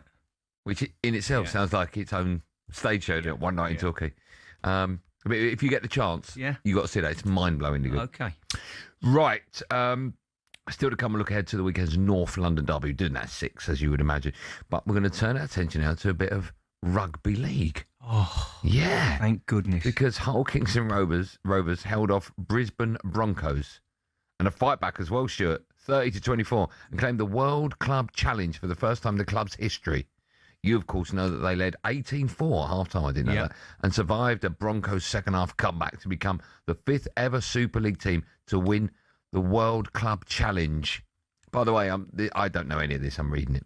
They were the first team to hold all 4 trophies since Wigan Warriors, not easy for me to say, in 2024. You're a massive rugby league fan, right? Yes, rugby league. Do you not like the other rugby? I watch it. I go and watch the internationals. I don't follow the club. Okay. I watch the odd international. You're going to Twickenham shortly, aren't you? Tomorrow, yeah. So you'll really enjoy that. I like the internationals with England, not so much a club, but I go up. I went to it was the first Super League game of the season. Last Friday I went, we played my team's Warrington Wolves, we played St Helens. But last night I was flitting between the Forest game and Hull KR World Club Challenge. Okay. So, if you could only watch one game, what would it have been? Warrington in the grand final next year, this year. So that would be the Utah. Do you prefer rugby to football now? I find it a little bit more refreshing at Do times. you? I don't see players rolling around, feigning injury, arguing with referees, all of those type of things I don't see. Our game last week, we had Luke Littler on the pitch at half-time with his trophy because he's a Warrington boy. Yes. And the K's, a band called the K's, who... I know them very well. You know them very well? Never heard of them. Okay, well, we'll play Sarajevo in the next break by the K's, and you can have a little listen to them. They played probably about 3 tracks before the game started, which was nice. It ticked a few boxes for me. Let me read some other words about rugby that I know nothing about. Okay. Hull Kingston Rovers and Leeds Rhinos, they face each other in Vegas. Yes. As the Super League heads to the US again next Saturday. Now, you were there last year. This time last year, yeah. They've done this on purpose because they know I can't pronounce W's and R's. You were there last year for Warrington Wolves against Wigan Warriors. That was never the match. That was the match? That was Don't ask me to say again. Yeah. Can I ask you a question? Where are we? So it's Feb the 20th. Yeah. Right. You were there last year. That was the time you went over there and you were on the plane. You were ill, right? That's correct. And that was about a year ago. Like it was early March. Exactly a year ago. Okay. Wow, that's come around quick, right? Very quick. Yeah, as I say, it was some occasion. I had 5 days in Vegas. It was brilliant. There was 4 games in the stadium on one day. There was like Wigan versus Warrington was the Super League game. There was 2 NRL games, Aussie games in there, and England versus Australia women, all on the same day. Okay, yeah. Really good day.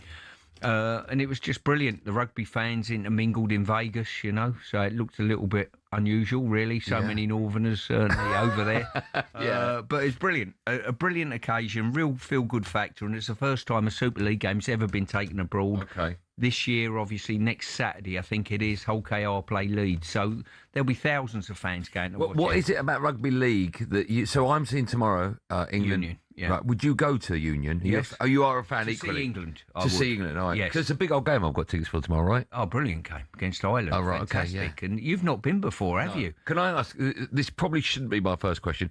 If it rains, will I get wet? Yeah, because most people stay out in the car park to start with and socialise in the could car be park. worse. But you could go in. It's quite crowded. Getting in and getting out of Twickenham's a bit of a pain, Why? I've got to tell you. There must be like a VIP route.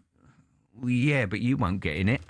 No, but if I see one, I can literally get on their coattails. bunk in there. Yeah, You'll the be all coattails, right. yeah. Yeah, as I say, getting in and getting out's a bit tough. Why? You going by train? Yeah, I am. It's the only way you do it, right? Yeah, one station in there. It's absolutely chocker. But listen, brilliant occasion. Can't wait. Fantastic feel-good atmosphere. The fans all mingling together, which is brilliant. You know, it's good.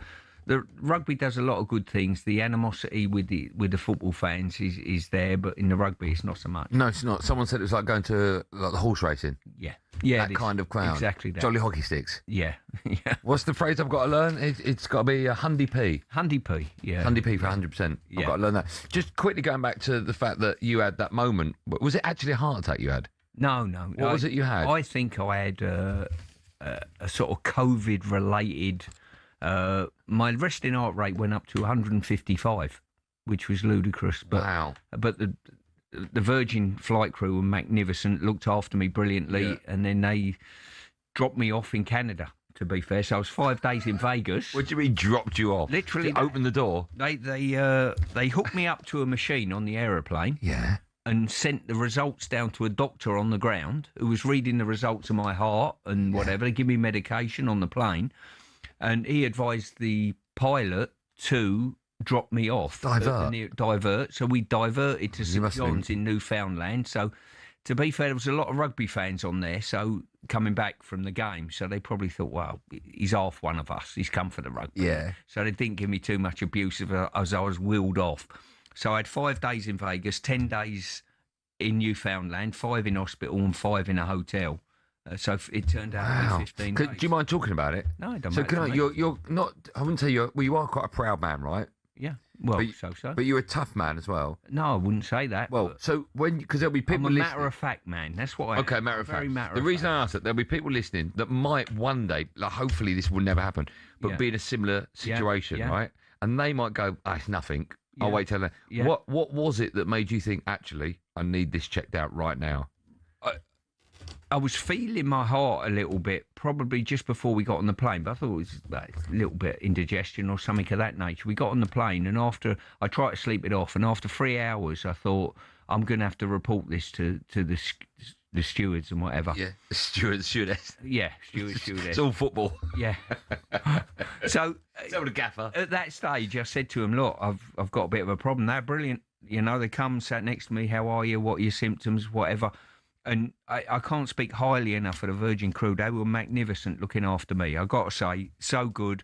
They had the machines were on board on the flight to hook me up straight away, check my heart and all that. So good, looked after me well. But yeah, it was one of those. Trouble is though, I think it was about 25 degrees when we left Vegas. So I'm in a shorts and t-shirt flying home. They dropped me off at St John's, but didn't leave our bags. They went straight on to Heathrow. So we walked off the plane, and it was -11.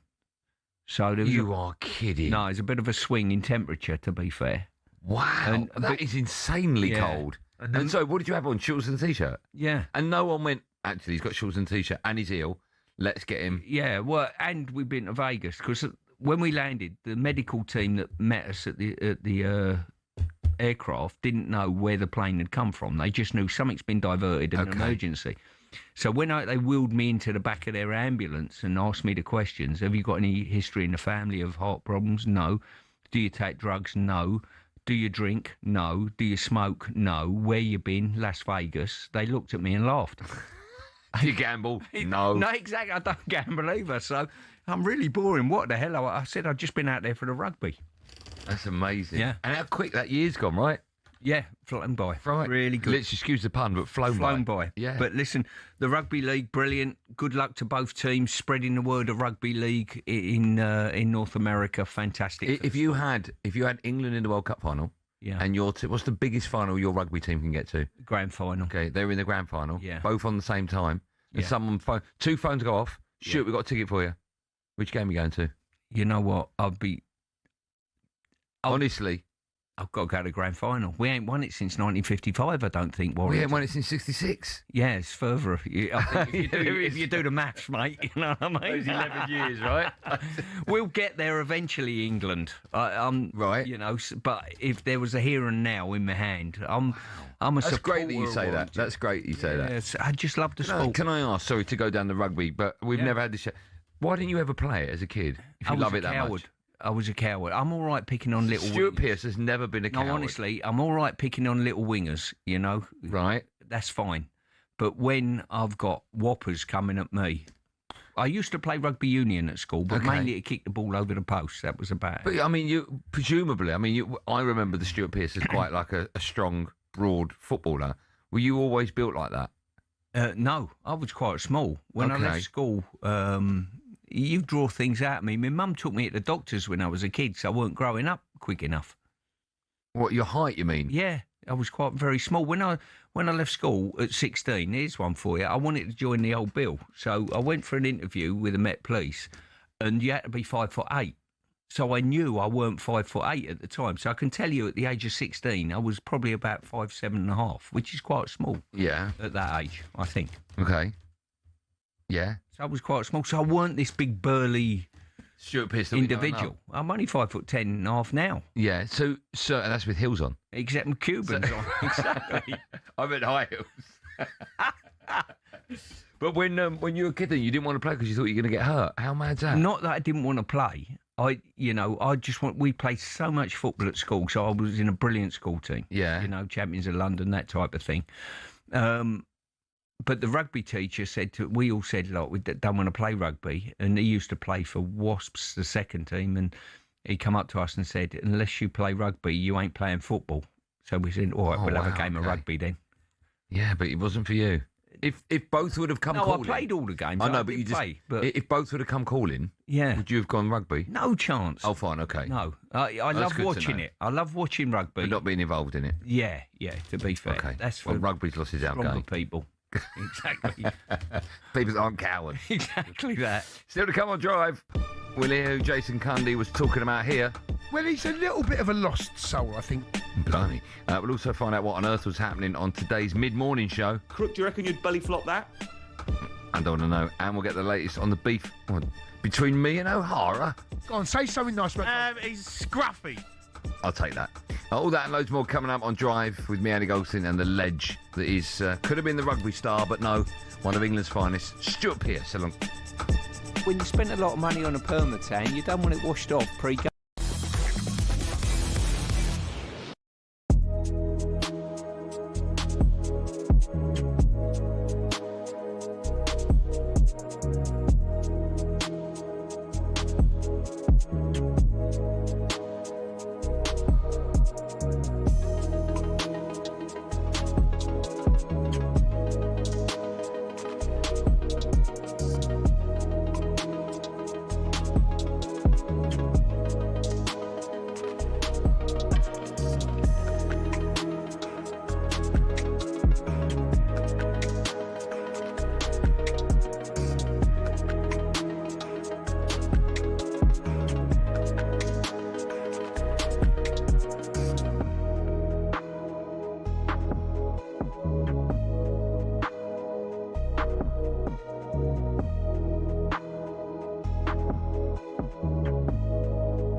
I'll tell you why I'm not worried. Because if Arteta doesn't win anything this season, major, then it has to go. All right? No, I disagree with that.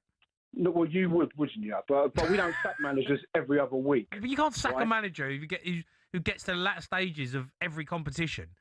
You can't. You can't. You can when the pattern emerges. You can sack them. The pattern emerges. Chelsea did it. It depends what they do. They won things. John, okay, here's a question. Would you sack Arteta if they finish second in well, what happens in the Premier Champions League? They lose in the final. What happens in the Carabao Cup? Lose in the final. FA Cup? Lose in the final. No, mate, he's got to go. You can't. You're gonna sack him. You can't get to three finals. You can't get to three finals and finish second. You can't. That to me tells that is all the evidence. No, well done. It's a little bit like what Claudio Ranieri done at Chelsea. Chelsea, he finished second that season. We beat Arsenal in the semi-final, quarter-final of the Champions League. Got beat by Monaco. Jose comes in. We've gone from second to the quarter-finals to almost winning. We won the title, won the Carabao Cup. Arteta might just be that man. He might be the nearly man. He might be the man, but he might be the nearly man. If he's the nearly man, well, you'd sack him. You've got to be careful what you wish for, Jake. You built this team for him. I'm not saying built this team. And if they don't win it this season, or they finish second and they miss the cup finals, whatever. I don't think you can sack Arteta. I don't. Mate. I think you can. From where they've come from. No, but that's the point I'm making. He has taken them to this point. Now their time is now. Their time is now. And if it's not now, I don't know when it ever is going to be, because City will be stronger next season.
Joe on talkSPORT, me, Andy Goldstein.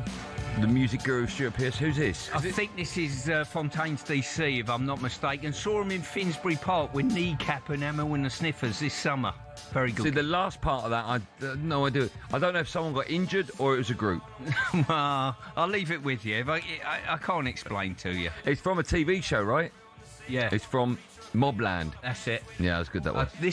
Well, I wouldn't say one put the other on the map, but I'll tell you what, it's not bad having one of your tunes as... Well, I didn't know about this music until I watched Mobland. Ah, exactly. Yeah. See, I took my wife, Carol, to see The Who. She'd never heard of The Who, never seen them. Okay, She'd heard of them, but didn't know their music. All of a sudden, she sat there going, this is CSI Miami. This is CSI Atlanta. This is CSI... I didn't know what she was talking about because I haven't watched the shows, but I know the music. She knew the shows, but not the music. You should have said... It tied in nicely. You should have said, if it wouldn't have been for CSI, The Who wouldn't have made it. Exactly. See if she would have bought into that. Exactly. I must say, a friend of mine has just texted in... Vita Bella is his restaurant. It's a magnificent Italian restaurant. He sends his regards. It loves your show, he said. How much is that? Yeah. Any more, like free meal or anything like that? Or he always looks after his guests. What does that mean? Free meal? What No, area is it? No, you'll pay double and I'll get a freebie on the back of it. I'd be honoured to buy your food. I know you. All right. Where is it? What area of the world is it? He's Essex Way. Oh, what's it called? Vita Bella. Okay. Might have to pop in there. Check I've got that right. Have a look, yeah. He's a big United fan. Okay. Big United fan. Good stuff. I'm a big Italian fan. Yeah. Perfect. Right, time now for this. And they're off. Win a trip to Cheltenham, Alan Brazil style, on talkSPORT. Right, do you fancy joining talkSPORT, the famous Cheltenham Festival, for Gold Cup Day? Well, we're giving away the ultimate hospitality experience for two on Friday, the 13th of March. You'll get the full day of VIP treatment, a 4-course lunch, a complimentary bar all day, celebrity tipsters and more. You'll be experiencing the races in the best possible way, and you'll get to meet some of us. How about that? Here's how you can enter for your chance to win. Ryan's having fun with the volume button. For your chance to win, text the word WIN to 83338. A text will cost you £2.50 plus your standard network rate. Or you can call 0343 418 7260. Lines close on the 27th of Feb. This year at 4 p.m. 18 plus UK residents only. It's a TalkSPORT promotion. Full T's and C's at talksport.com. So for your chance to win, text the word WIN to 83338 now. Time now for this. Good work, Ryan. We have fun on a Friday. Right, time of the best of talkSPORT and Friends, where we run you through some of the recent highlight moments from across talkSPORT. Let's kick things off with the sports bar from last night. Yet again, we had Jamie O'Hara rattled. Here he is responding to me calling him a lawnmower yesterday. I don't know what's happening with me and Goldstein. It's like every show now. No, do you know what, right? We don't even work with each other. Here's the thing, right? It's on-air things happen, right? But when off-air, I'm with lovely. you guys. The pair of you are fine. Oh, I love him to bits. Right, you're fine. Yeah, I love him. But then, Speak to him all the and then time. on air, you... Yeah, just slaughter him. Go on, say something nice about He's scruffy. Is that a compliment? Scruffy. It's a compliment. I don't know. What's Mate, what's hold happened on. to his hair stuff? Where's that gone? Jay. What's happened? Jay, listen. You can... Here's your... Is it still in the shelves, is it? Can you still get it? Hold on. Yeah, on 60% off yet? Jay. Be friends. Okay. I love Goldstein. Bit nasty about hair. I would send him stuff if he had hair. Do you know what can I say? Do you know what Jamie said that made me laugh recently? Nothing. Excellent. Absolutely nothing. How do you stay in shape after retirement? That's one of the questions here. Who's that for? You, O'Hara, because he's let it go. What are you saying? Me? Yeah, no, he has. He has let himself go, hasn't he? Family genes. Yeah. I would say. Yeah. And I tick over. I've always been active. The question is, have you tried Goldstein's Golden Pace? But, of course, the answer is... yes, I've sniffed it, and you're going to get me a little tub. A little tub. Yeah. Does it look good on your bonnet? You've got good hair for your age. You know what's happened to my bonnet? I get up in the morning, and it's just where I want it, that dishevelled look. And then I titivate it, and it looks worse. What word? Titivate it, and it looks worse. So I might titivate my head tonight. I'm just pleased to have my own bonnet, to be fair, at my age. I'm just glad you can titivate it. Boys are back on the Sports Bar Monday. If you want a bit of Cundy and a bit of Goldstein, make sure you download the latest episode of 21 Minutes to Go. I forgot to say that was out yesterday. A new episode dropped yesterday. Right, let's stay with the Sports Bar. Ryan's definitely got this one today. Yesterday was the start of the London Fashion Week, so the lads had their say on the clobber of all the talkSPORT presenters. This will be fun. Goldstein now. Goldstein now. What is he wearing? Goldstein. Do you know what makes me laugh about Goldstein, right? Because when I used to work, they used to copy that. I used to wear red wing boots, right? Copy me.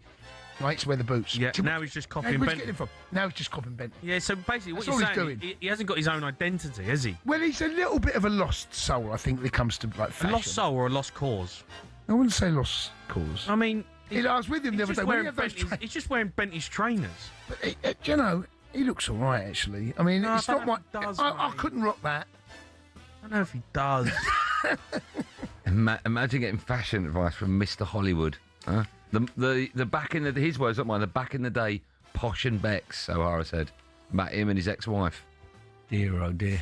Which former teammate of yours had the best and worst fashion sense? Worst. Alfie Harland. Right, okay. Worst. The worst? Why? Yeah. It's just a bit too Norwegian, maybe. Right, okay. What's the best looking football kit you ever wore? That's a great question. Wow. One of the best ones I really liked when I was a kid. I used to... I'm a QPR fan, but I used to go to Leeds as well on our holidays with my friends. The old Leeds one with the smiley badge on, the yellow one with the stripes down the thing, with the tags as well. Do you remember the tags? No, you don't. You used to be able to buy tags. That Yeah, I remember that. up. Yeah, You yeah. remember They were that? called garter tabs. Were they? I don't know what they called. The white ones. I had Peter Lorimer, number 7. Did you? I didn't know they had numbers on it. Yeah, yeah. Oh, they all had numbers. You just wouldn't have a tag for no reason. They had numbers. No, there's a reason to hold your socks up. Yeah, there was a fashion statement. Oh, were they? I've always said this. If a company now put them back out and sold them, I think they go through the roof. Yeah, If I totally agree with you. wearing them, or Leeds started rehashing them again. If there was a football that started, I've got buy someone them. now. I've got someone now. We've got time for one more. Producer Joe says. He went, no, we haven't. Never mind, doesn't matter. I know. If you would like to listen to the best podcast around, the award-winning podcast, 21 Minutes to Go with me and Cundy is out wherever you get your podcast from. When we come back, oh my goodness, what a big hour we are building up to the North London derby on Sunday. See Spurs against Arsenal. Let's clear the switchboard for, I think, the easiest question to ask and possibly the most difficult to answer. Who needs 3 points the most? 03717 223344.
just unbelievable how things have changed so dramatically just from like a 190-minute game where Arsenal No, really... but it's not 190-minute game, though. No, is it's it? not. It's been a few weeks now. No, you're right. But if Arsenal win that 2-0 compared to drawing it 2-2, the narrative is so different. The point, it's so...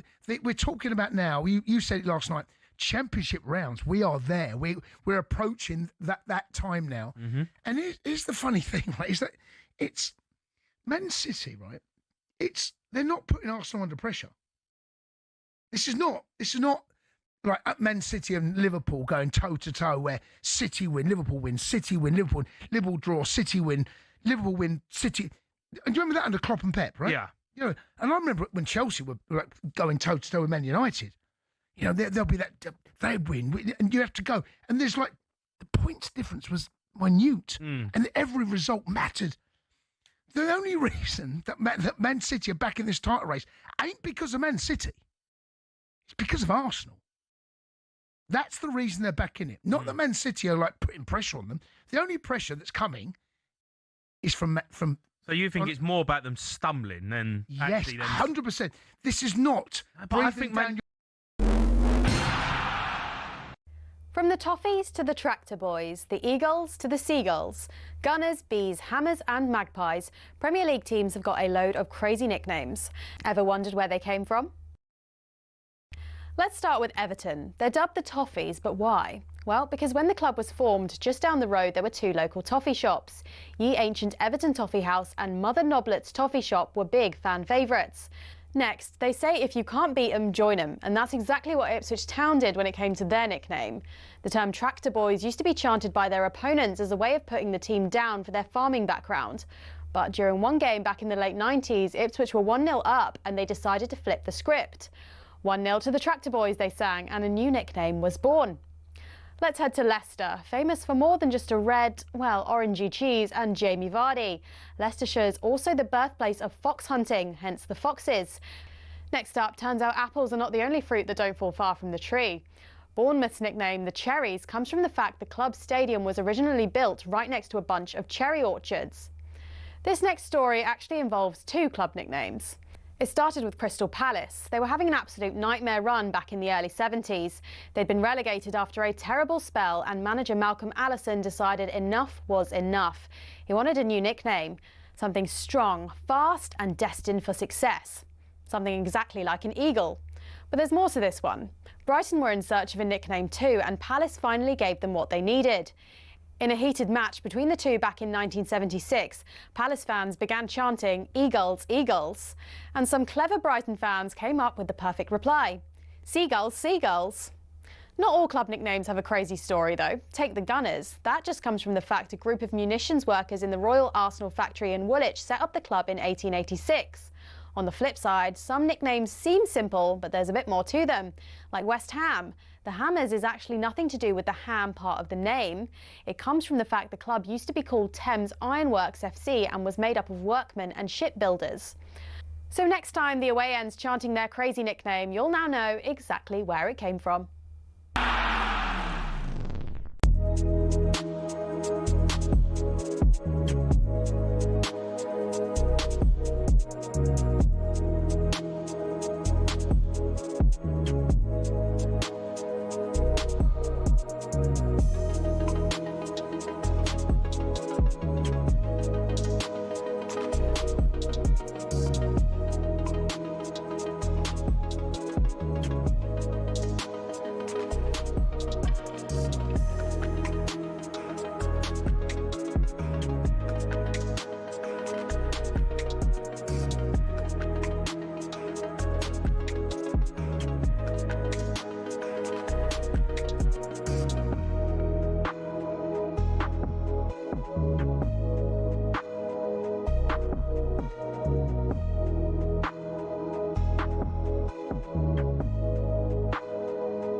Welcome to Last Hour Drive on talkSPORT. It's me, Andy Goldstein, Stuart Pearce alongside me. How you enjoyed today's show?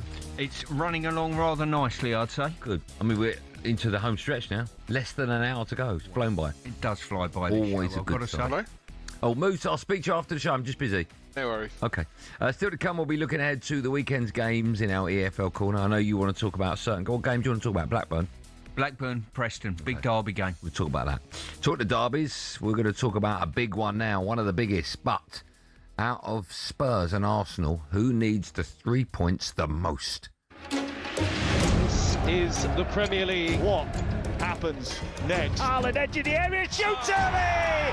3-0! Twists and turns in the title race, that is for sure. And he's on a hat-trick, Anthony Gordon, and there it is. The relegation battle is going to be interesting. In towards Somerville, with a header beyond the goalkeeper and in, and West Ham United lead. In the Gruev, who does curve one in, and Calvert-Lewin throws himself at it. Hit by Anderson, and it's in! What a start for Nottingham Forest! The race for European places is hotting up. Rogers in the area, low shot into the net, 2-0 to Aston Villa. Fernandes, and now it's in Burma to finish it, he does. Pedro in the box, João Pedro equalises. You're back in and it's in, Liverpool have the lead. Virgil van Dijk, Lewis Potter, he doesn't miss this header. Equaliser for Brentford. These scripts that we've seen so many times in teams that are under pressure. This North London derby always delivers. Solanke with a brilliant header. Saka got a touch and heads it beyond the goalkeeper. Are you ready for it? I am. I can't wait. Tottenham hosts Arsenal in Sunday's North London derby with both teams desperate for the 3 points. Spurs are still just 5 points clear the relegation zone. Arsenal are looking to bounce back from Wednesday's draw against Wolves. Interim Tottenham manager Igor Tudor has been speaking to the media ahead of his first game in charge, and he said that he understands how tough that job is going to be. We speak from day first, so we have this 3-4 session.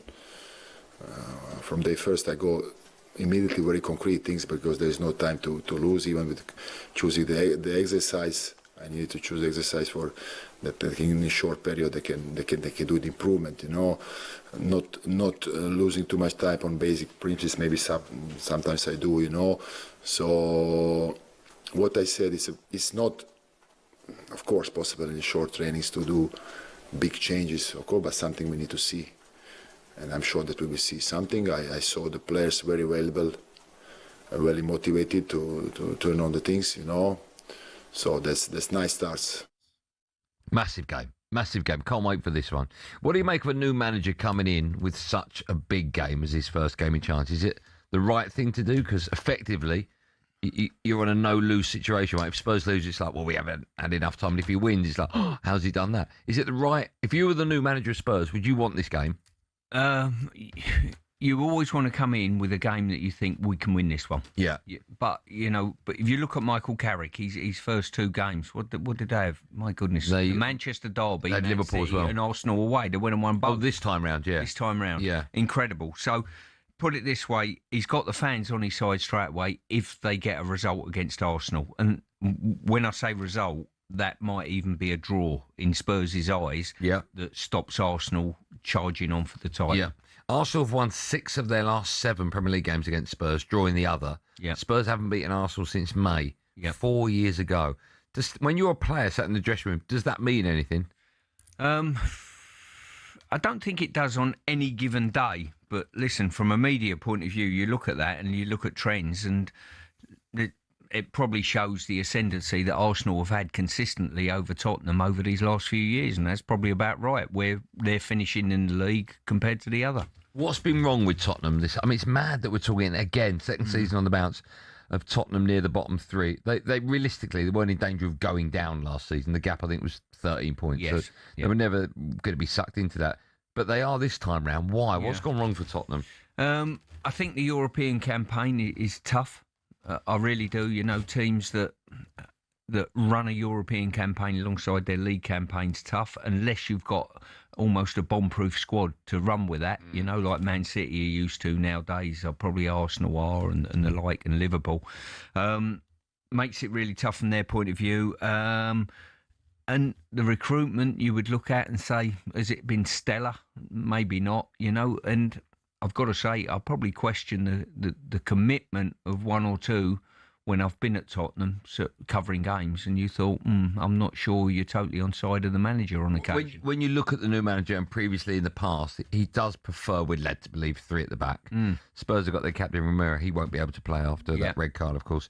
They've got Danso, they've got Van der Ven, they've got Dragerson as well. Do you expect Tottenham to go with a back 3 for his first game in charge? I mean, he just said there in that press conference, it's very difficult in the short space of time he's been in charge to change much. What would you do in that scenario if you've come in with a formula that you know works for you? Yes. But at the same time, you've got a big game this weekend, and you're thinking, do I have enough time to tell them exactly how to play this game and how to set up, etc.? I think what you do is walk in a building and then find out. You listen. That's the first thing you do. This is my advice. I don't know what he does, but I would listen. Listen to the coaches that are in already, formulate an opinion, talk to the players, the more experienced players. Get a gauge of how things have been, what their thoughts are going forward. And you've got to, at that stage, say, do the players need me to come in and be a crutch to them and turn around and say, this is what we're doing, bang, bang, bang, off you go out and deliver a performance? Or do they need me to... That lift that they need is someone that understands them a bit more and says, OK, fine, if that's what you want to do, if you want to play a 4 on this occasion, fine, before we have more time to work on a training pitch, because I prefer a player 3. That's what I would do. Football's a nuts industry, right? It's a multi-million-pound industry. I can't think of any other industry where you'd hire someone with no experience in that area, as in that area being Premier League football, which is effectively a £200 million gamble. Spurs lose against Arsenal. West Ham have got Bournemouth. Which is, you'd think, if you want to stay up, that's a game you need to win. So we could come in on Monday where Spurs are 2 points from the drop. If Spurs don't win this game and they get, let's say they get well and truly beaten 2-0, 3-0, the pressure on their new manager for the next game is intense. It's absolutely huge. Are you surprised that football clubs find themselves in positions like this? The football industry is crazy at times, you know what I mean? I find it crazy. At the start of the show, we're talking about 4 managers that have won silverware for their football clubs over this last calendar year, and all of it, or slightly longer in Moyes' point of view, and we're questioning the job that they've done. I find that amazing. I really do. We are prepared to take I was a rookie manager at Manchester City that took the job of Manchester City at the time. They weren't the entity that they are now, but... You are thrust into it with only a playing experience, not an experience of being that manager. But where'd you get that experience? Well, you were at Man City, I think, 2 years, right? Before, as a manager. As a manager. Yeah, probably just over 2 years. Did you feel, I mean, how long ago was that? So people listen, you said they weren't 2005, 2007. Okay. So it was before they became the sort of gigantic team that they are now, or even club that they are now, right? It was the day before I got sacked. So I rang the chief exec at the end of the season. The owners sold the club. Alistair I knew really well because I used to sit in the offices and talk to him about the financial state of the club and all that type of thing. So I knew at the end of that season, Shinawatra, the Thai owner, was coming in. So I rung him up and said, listen, I'm about to take the under-21s to the under-21 final because I was doing that job as well. I don't want to mess around and waste my time looking at recruits and signings for next season if I'm not going to be your manager. So he said, hold on, I'll ring the owner. 20 minutes afterwards, he rang me back and said, just talk to the owner. You've been sacked. Thank you very much. I said, thank you. Much appreciated. Bye-bye. Were those his words? You've been sacked? Yeah. You've been laid off or whatever it was. But I had a good relationship with him. I like him. He was a little bit of a... He could be a rascal, but I liked him. You know, he only killed his own. You know what I mean? He was one of those. Okay. Well, my question was going to be on the back of that. When you got that gig, going into a big club like Man City, that's still a big club, the pressure that you felt, was it just something you'd never felt before? Do you think, even though their manager has been at Lazio and Juve, another club, Marseille, Hajduk Split, but you know, he's been at big clubs. Yeah. Do you think the pressure he will feel in that North London derby when he takes the dugout will be like nothing he's ever felt before? No, I think football management is football management. You're under the pump just as much if you're managing probably in the bottom echelons of League One, League Two, but you're hamstrung really by no finance, not a big squad, whatever and whatever. At least in the Premier League, you've got an opportunity of having the right backup staff, a good training facility, all of those types of things are in place. I'd rather take the pressure, and if you've had a playing career, if you've been around football long enough, you get used to the pressure of the outside world. Right, 2 questions and we'll take calls, right? What will the score be? You've said Arsenal 1-0, right? 1-0 Arsenal. Okay. Who needs the 3 points the most? Arsenal. It doesn't matter, and I'm going to make a statement here. Arsenal need it to keep the pressure on Man City. They're chasing a league title. I've looked at some of the fixtures at Tottenham. If they don't win this, right, Tottenham have got Crystal Palace at home, Forest at home, Brighton at home, Leeds at home, Wolves away in their remaining games. If they can't get the points that they need, it's a pride thing for them. I think it's more than a pride thing for Arsenal. Okay. That's how I see it as a neutral. You don't think Spurs will go down? No chance. No but not chance. with those fixtures. Okay. Not with those fixtures. And you think Arsenal will win tomorrow? And yes. if they do, you think they'll win the Premier League? Yeah. Okay. I do. Lots to talk about. I'm looking at my switchboard. It's clear. Meaning Arsenal and Tottenham fans, you can phone up and agree or disagree, but either way, we'd love to hear from you. Who needs the 3 points the most? 03717 223344.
Got to talk about Celtic. You know that the title. I don't. You've been away, right? The title's blown open now. Celtic favourites, Rangers second favourite, Hearts third. Yeah. And I've been whinging, right? And maybe I shouldn't because I don't go regular now. But I've been whinging about Celtic's lack of creation in midfield. It really annoyed me. I'm looking at the midfield saying, "Come on, we're better than that."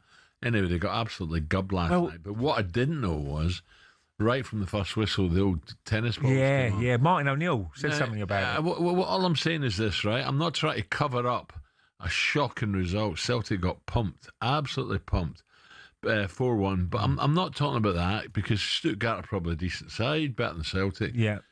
It doesn't do the players any good when you start that carry on. Well, it gives the away team a lift as well. As Martin said, Stuttgart players would know about the atmosphere. Yeah, absolutely. Well, all these tennis balls come on, they're saying, "Oh, lovely." We were talking about. I think Martin was talking about when Juventus, they were scared to go to Celtic Park. You know, the atmosphere, the hostility, all that sort of stuff. It's not an easy place to go and play, probably as a European side, but they make it probably easier. I'm going to upset a few now. Celtic fans, did you throw a tennis ball after the first kick? Yeah, I'm sorry. I know you're very disappointed the way things are going now. The bold and all that sort of stuff. For God's sake, it doesn't do it before the game and after the game, not during the game, honestly.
mean you don't know?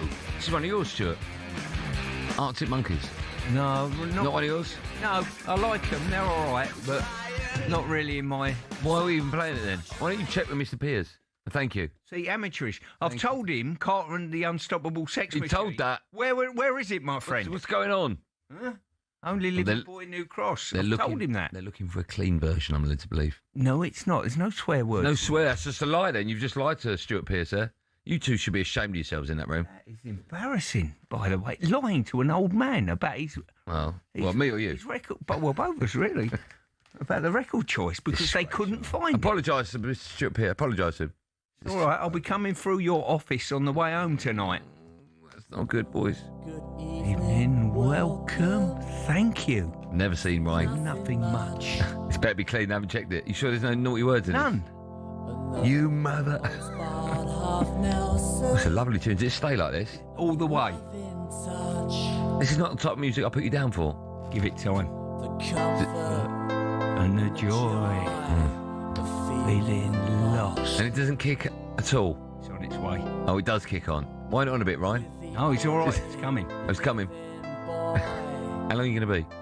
It's here. It's coming. Oh. Oh, yes. Now we're all head bobbing. Look, everyone. Yeah. Bit of Rager, isn't it? Bit like a Rager. Isn't it? Yeah. It's 80s. Yeah, it's 80s. Techno. Still to come, we'll be looking ahead to the weekend's games in our EFL corner. Just quickly, Liverpool striker Alexander Isak is targeting a return to action at the end of next month after suffering a broken leg in December. Celtic will beat them 4-1 at home by Stuttgart in the first leg of their Europa League playoff last night. And the Arsenal gaffer Mikel Arteta has been speaking ahead of North London derby. He said these players have moved on from the draw against Wolves. What I've seen is a tremendous reaction again, and I'm not surprised at all. I mean, when you lose points, also in the last kick of the game again, in a very unpredictable manner, I would say, because to predict somebody with a 0.2 expected goals probably and one shot to concede an equalizer the manner that we did it is nobody can really understand that. But this is football, and that's the beauty of it. Quoting expected goals, I'm not comfortable with that manager's doing that. Do you understand all the expected goals? Is it XP? All that XG, all that nonsense? Yeah. Do you understand it? I love a stat. I do you? Yeah, I really enjoy. Here's a little stat for you. This blew my mind when I told Benny, right? He was like, and you're part of this stat, right? So Euro 96, 30 years of hurt, right? Yeah. The gap between when that song came out and 30 years of hurt is the same gap from when the song came out and now. That's just unbelievable. Do you not think that's nuts? I've no idea what you've just said. Well, so you know when in 96 when it came out, and everyone was going, oh, we won the World Cup 30 years ago. 30 years previous to that was, yes. So from now, that's the same gap. Yeah. That's weird, isn't it? That. That's weird. By the way, I've just got a problem with that song. It wasn't 30 years of hurt. Because the hurt didn't start until we lost the World Cup in 1970. That's right. So it should have been 26 years of hurt. It didn't rhyme so much, did it? 26 years of hurt. Didn't work, did it? No. What was that? Should we take calls on who needs 3 points the most out of Spurs and Arsenal?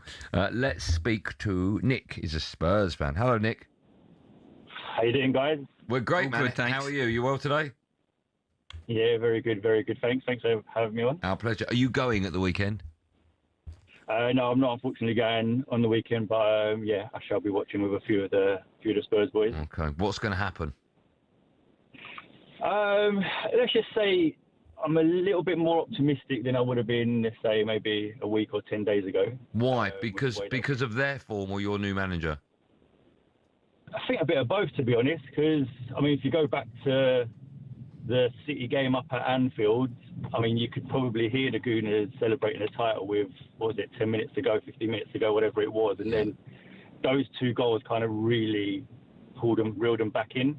So off the back of that, they've not had they've had two poor results with the two draws. But then obviously with us as well, getting rid of Thomas Frank and bringing in Igor Tudor now, I think has definitely lifted the Spurs fan base and given us that little bit more of hope, really, going into the game now. If you could take your Spurs hat off and say which one of the two teams need this 3 points the most, where would you say? Obviously, I know you're a Spurs fan, but... it's a tough one because obviously both teams have got their priorities. Obviously theirs is a bit more in terms of success rather than us obviously avoiding the drop. But I do agree with what you said a little bit earlier, Stuart, in regards to our fixtures. So the fixtures we're coming up, I mean, I would expect us to get the 3 or 4 wins, I think, under Igor now to steer away that trouble. So probably for them, I would say it's the bigger game or a bit more important, because for us, it's not the be or end all. However, at the same time, I mean, what an opportunity for Spurs, like the new manager to come in, instantly be a hero, take those 3 points, and start to really pull away from that kind of drop. So Nick, also, Nick, I want to take another call just quickly before I let you go. What will the score be? I'm going to go for a 2-2. A bit of Desmond. Okay, let's go to Marcus, also a Spurs fan. Thanks for your call, Nick. Hi, Marcus. Hi, guys. Great show. Thank you, man. Hi, mate. How are you? How are you feeling? First of all, can I just say to Stuart Pearce, I watched him growing up as a kid. Fantastic left back, one of the best left backs in world football. We all cried with him at World Cup 90, and we all cheered with him in Euro 96. This guy should be Sir Stuart Pearce. That's all I've got to say. What's the next question? I agree with you. Thank you very much, my friend. Well, maybe he would have been had he not missed in 1990. You never know. Yeah, but it's still services to football, mate. Services to football. I'm joking, of course. I know. Right. I mean, you could do with a Stuart Pearce. You could do with 11 Stuart Pearces at the moment, but you haven't got them. Telling me, mate. What's going to happen on Sunday? What are you feeling? I'm just thinking, if it's less than 4 full time, I'm happy. If we get a goal like a Rick Carlison consolation, we can cheer for that. But I can't see anything happen other than an Arsenal victory. I mean, I don't like Man City, so I'm stuck between Man City winning it or Arsenal winning it. I've seen Arsenal win it many a time. It don't bother me no more. I've seen. Hold on. You're a Spurs fan, right? Right. You want Man City to win it? Well, I've seen Arsenal win it many times. It doesn't bother me no more. I'm a 50-odd-year-old man. It does, because you're a Spurs fan. I cried in '89 when Arsenal won it at Liverpool. That Michael Thomas goal. Yeah. And I promised myself, don't ever cry when Arsenal, if they ever win it again and we don't win it. Because since then, we ain't won it once and they've won it how many times? So how many times I'm meant to get worried and cry about it? But if I ask you now, who would you rather lift the Premier League title, you won't say Arsenal. Well, I won't say City either. If I can do Villa, I'll take Villa. But that's not going to happen, is it? No, it's not. What's the score going to be? 4-0? Listen, if we get a goal, I don't know where people think we're going to get victories from. We've got no midfield, we've got no strikers, and we've got players who are overrated, overpaid. So I don't know where we're going to get any wins from. So, I'll take a 1-0 scrappy, but in reality, Arsenal got more players in every position than we have, even on their bench. So, take your pick. 1-0, 2-1, take your pick. Okay, take your pick, he says. It'll take 1-0 defeat now. I don't really understand that scenario, do you? No, I'm not I'll take it will come match day, but I'll take no points. Give me no points, I'll take them now. Yes. I don't really understand it. Still to come, I know Stuart's very excited about this. We're looking ahead to the weekend's games in our EFL Corner. First up, it's time for the last Googling of the week. On this day in 2022, someone became the first player in the 21st century to score a hat-trick in Ligue 1, the Bundesliga, the Premier League and La Liga. Let me say that again. Unbelievable. On this day in 2022, someone became the first player in the 21st century to score a hat-trick in Ligue 1, the Bundesliga, the Premier League and La Liga. Who was that player? The answer to that and loads more coming up with me, Andy Goldstein, Stuart Pearce, after this on Drive.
Do you doubt that Jermaine can take Moses Atoma into the later rounds? I think he's going to get knocked out. I do. I think there's no. And by the way, saying someone's going to get knocked out is not meant to be disrespectful. I'm not disrespecting Jermaine. I'm looking at the fight, looking at Moses Atoma, looking at what I've seen from Jermaine. And I think that ideally, I don't want to see an early fight. I want to see a good fight. I want to see Jermaine stick it on Moses Atoma. I want to see a good fight. And ultimately, we have an enjoyable evening watching two good fighters put something out. But I think Moses, I don't think he's been in with someone as quick and as fast and at this stage in his career. Going in with Anthony Joshua and Dillian White at their stages in their career is not the same going in with Moses. But on the other side of it, Moses isn't as experienced and as wise as those two fighters. And that's there's a trade-off. But I think, personally, with due respect to the man sitting next to me, I think he's going to get knocked out by Moses. But there's nothing to suggest that he will get knocked out because he's never been knocked down, never been knocked out. And I'm happy to be wrong. No, but what I'm saying he is asked me. he's been, yeah, absolutely. But I say he had been in at the time with Anthony Joshua. Yeah, he was on a rebuild and a comeback, but that kid can whack, and he's still very, very dangerous. And Jermaine took some flush shots from him. The big question about Anthony at that fight, and it's always been about Anthony, was he gun shy? And there was, he was letting the shots go. There was an allegation at that fight. He was getting himself through that fight. Moses Atoma won't navigate this fight. I made we'll him see. gun shy. See, that's the difference between skills and just watching it. I made him fight that way. It wasn't that he had to fight that. Fair enough. I made it that way. Fair enough. It's different when you're in the ring. Of course. You know, so like everybody expects Moses to come out and fight this way or do this and do that. I won't let him. No. He's going to have to try. He's going to have to try and try again.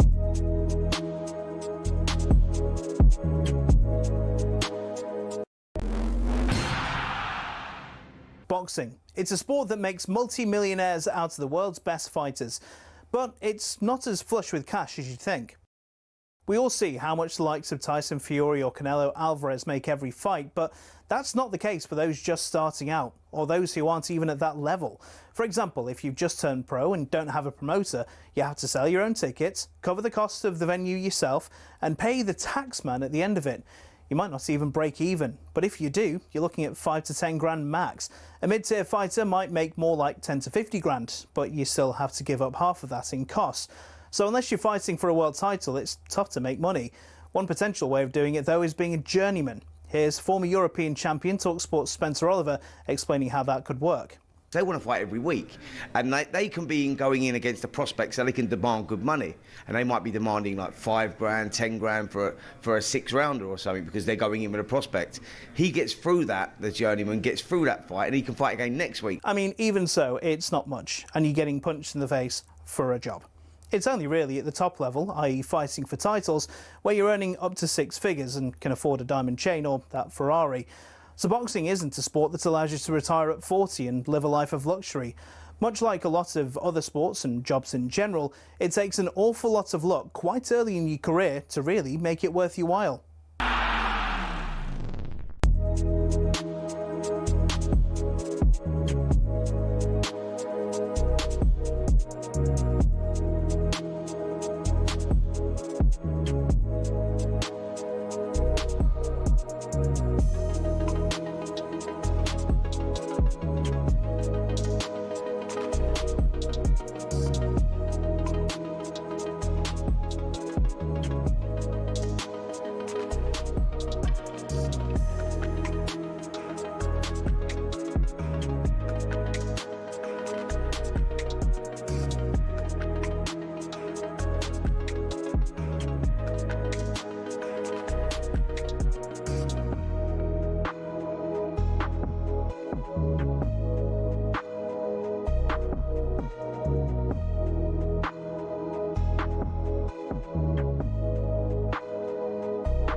Driver talkSPORT, me, Andy Goldstein, Stuart Pearce alongside me. This is Nirvana, right? There's a documentary, I love my documentaries, it's called Soaked in Bleach, about how Kurt Cobain's life ended, or supposedly ended.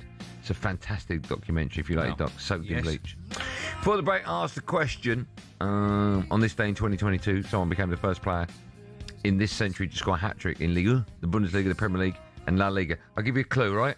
Go on. So you've got to write these answers down, and then when down. you read them out, hopefully you'll hear his name. So his first name is what greyhounds chase. Yeah. What's that? Hare. Okay. His middle name is what is called when you score 3 goals. Right? Yeah? What's that? Hair trick. Right? Well, no. Hat trick. A hare, and then you've got hat-trick. Hat-trick. And his last name is what Patrick. Australians throw, and it comes back at them. Boomerang. Yeah, that's his name. Hat-trick boomerang. What's his first name?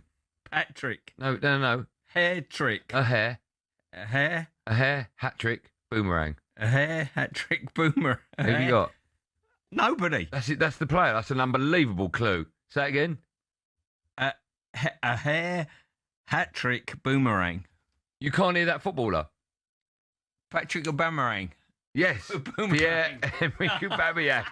It took me a while to get I there. saw it drop. I know, it dropped eventually. That was quite good, actually. Thank you, man. Well That's done. very Well kind. done Thank you. indeed. And well done for you for having your favourite pants on. My pleasure. I just went to the toilet. I hadn't realised I had my Stranglers pants on. Ludicrously comfortable. You don't want to look down and see anything being strangled, do you? No, down there. You don't. Follow us at 7. Flex host Thank Football is Friday. He's got Roy Jennings alongside him. But now, Stuart Pearce is very excited about this part of the show. It's time to take a look at the latest EFL action in partnership with our wonderful friends at McDonald's. EFL Corner on talkSPORT with McDonald's. Got big McDonald's hunger? Order delivery on the McDonald's app today. From 11 a.m, 18 plus. Fees apply to delivery orders. Subject to availability. Price may vary. I tell you, I could fancy McDonald's tonight. Right, this is our EFL Corner where we take a look ahead at a big old weekend of action across the EFL network on talkSPORT. Let's start. Where should we start? Let's start with talkSPORT 2's live commentary game of Blackburn against Preston tonight. Now, Blackburn, they are 20th in the table. Meanwhile, Preston are 8th and will move into the playoffs if they avoid defeat tonight. Blackburn won away at QPR, your team, in their first game under Michael O'Neill last week, but are still just 3 points clear of the relegation zone. O'Neill has been speaking to Rovers TV this week and said his side can still improve. The team, I think, has, I think we have a lot of good players in this group that, maybe at this stage of the season, given the predicament of where the club is at this minute in time, where the season is at this stage, with the pitches how they are now, I think you have to play sensibly as well. And I thought the players made a lot of good decisions in key areas at the right time. And obviously we're going to have to continue with that. It's a remarkable job, or a remarkable thing that he's doing. Is, of course, Northern Ireland manager. They've got a World Cup qualifier against Italy in, I think it's next month in March. Could you ever have balanced international football with club football? Well, when was it? Probably from the January to the end of the season when I got sacked at Manchester City. I was technically the under-21s manager as well. So. Oh, okay, so you did do both jobs at the same time? Yeah. For the same club or for England? England under-21s and whilst Man City manager. Okay. But it wouldn't be the job that I was doing would be nowhere near as intense as O'Neill's doing. I know, but you're still doing. You've got an spinning eye plates. on something else. Yes, you have. But I just find it amazing when you. It's not just the fact that he's doing two jobs. He's trying to do two different things, right? Yeah. He's trying to make sure that his country go to the World Cup. Yeah. And he's also got this to do is a massive job for him to do both. Yeah. Quite incredible. Sometimes it's quite refreshing to do, You've got coaches that work for the national team as well. So they go away from their club commitments to meet up with the national team. And it's quite refreshing to do so. It gives you a nice break from club football. Let me ask you this question. Can I ask you a question? You have to be honest. Yes. If you were in his position, right? Yeah. So you're trying to stop a club go down, right? Yes. And you're also trying to get a country to the World Cup. Yeah. If you had a game, which he has in March, and you could pick one of your club players for international football, but you can't afford to lose him for the club in the fight, what would you do? Do the right thing.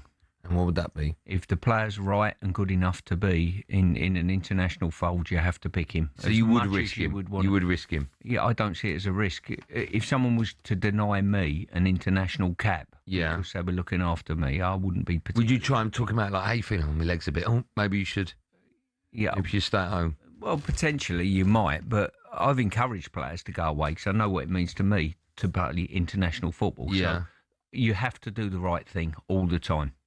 Okay, good answer.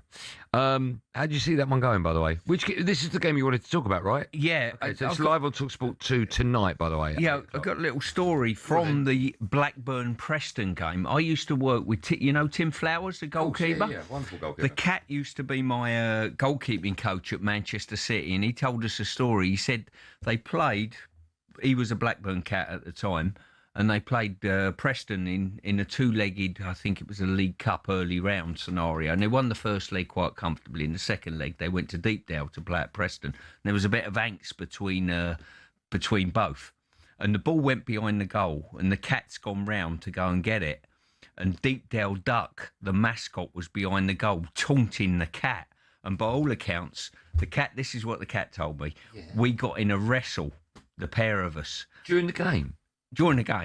And he said, to be honest with you, I was losing badly to Deepdale Duck. He said he had me in a wing lock. He said he had me head under his wing and I couldn't get out. Now, I'd like to see that. True story. That's what he told me. That's cat losing against a duck is something you'd never see. I know. That is what he told me. And he was a brilliant keeper, he was. He was Blackburn's goalkeeper when they won the league, right? Yes. Brilliant storyteller and funny fella as well. And he told us that story when Deepdale had him in a wing lock. That's amazing. Just brilliant. That's amazing, that is. How did you see that one going? It's such a big game, right? Blackburn against Preston. Live on talkSPORT 2 tonight, 8 p.m. I think new manager bounce. I think that's going to be a draw. I think it'll be a big occasion and it's going to be a draw. A draw. Yeah. Okay. Live on talkSPORT 2 tonight, 8 p.m. Let's move on. Let's talk to another massive game live on talkSPORT 2 tomorrow. Lunchtime sees West Brom against Coventry. Now, West Brom are 21st, just 2 points above the relegation zone. Coventry, they returned to the top. That was beating Middlesbrough earlier on in the week, which is a massive game for Frank Lampard.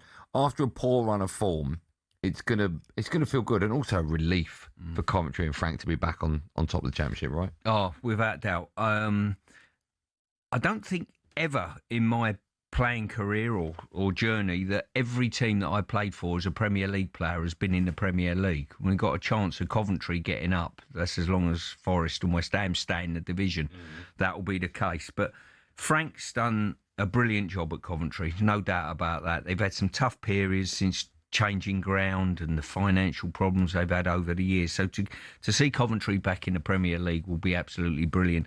That result last Monday, I think it was, against Middlesbrough, was sensation. It was huge. It was bigger than huge. Yeah. But they've got another tough game here on the road. The Championship is so, I've managed in there, it's so tough. They've been leading the Championship for most of the season. At one stage, was it 13 points, 8? It was something nuts, the gap they had there.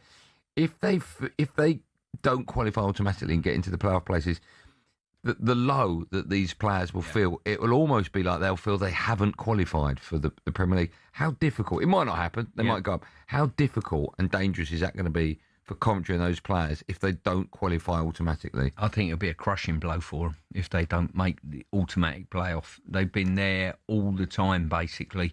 Kevin Keegan always used to say to us, if you want to win the league and get promoted on New Year's Day, you've got to be top of the league. That was his proviso, and that come from experience, being at Fulham, being at Newcastle and the like, and Man City. So I'm going with that proviso. I think Coventry were probably top of the league on the 1st of January. Yeah, probably. So I just hope they get up.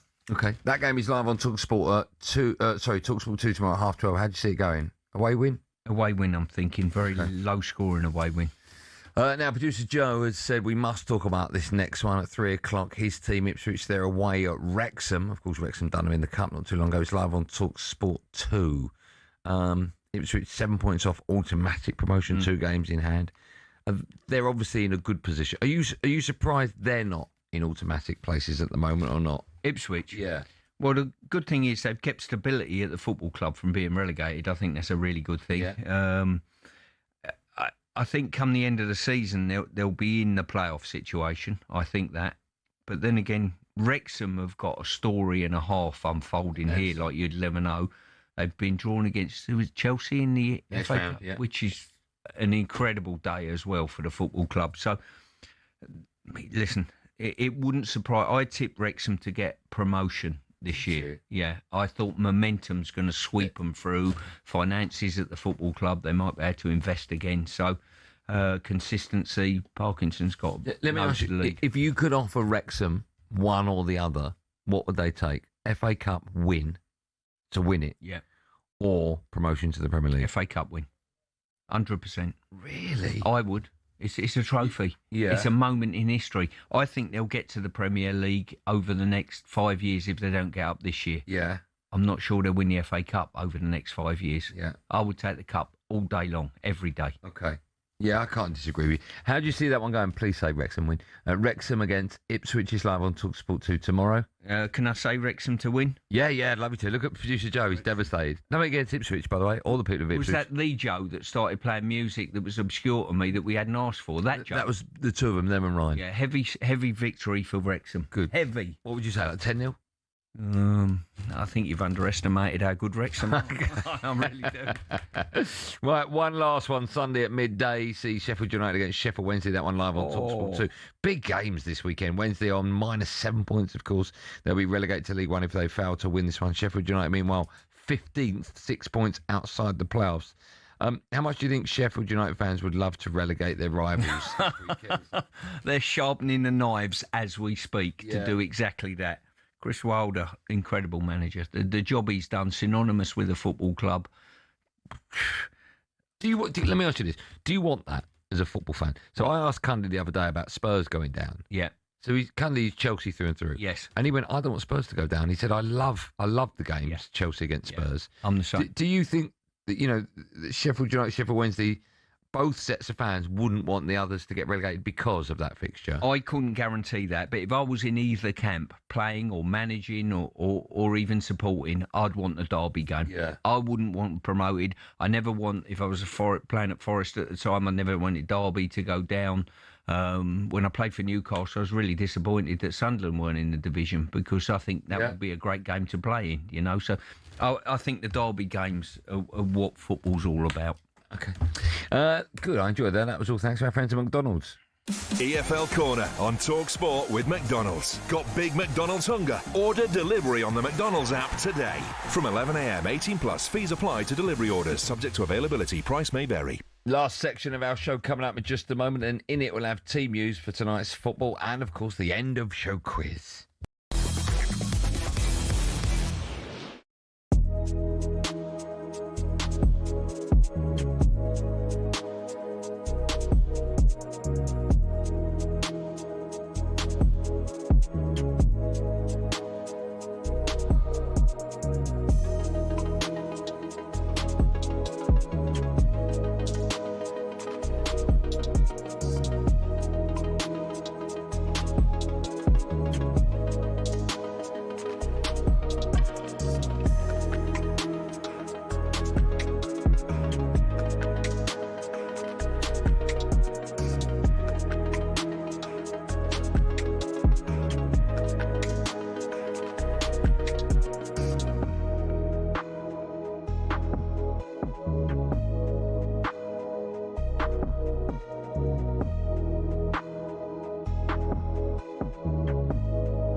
They've changed the manager, which is what the fans wanted. I was at their last home game against Newcastle United, and it just felt like the players were completely on the floor, just didn't have the answers, didn't look interested or committed to the manager's plan.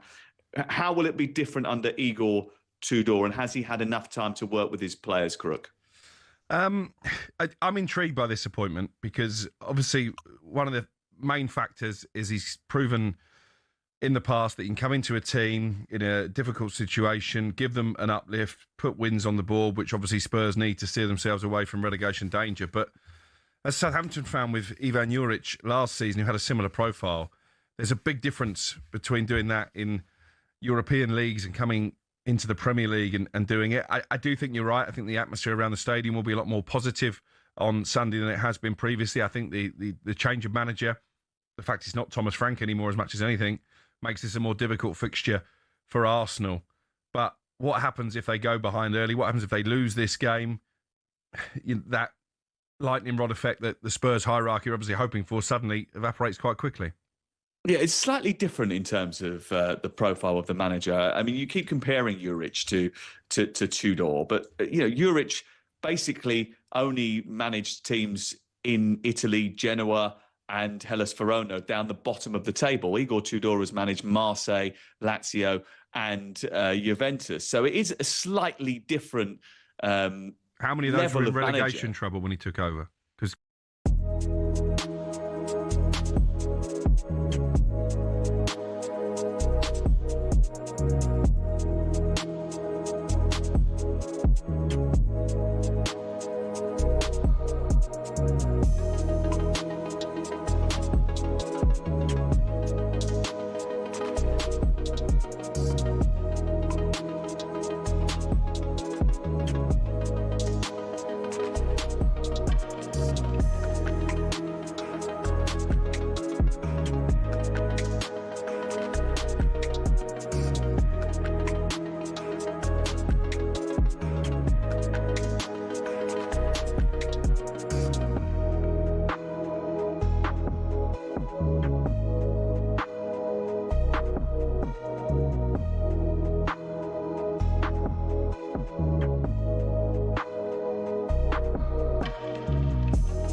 Drive on talkSPORT, me, Andy Goldstein, Stuart Pearce alongside. We were just chatting in the break there about his shirts from the 1990 World Cup, Euro 96.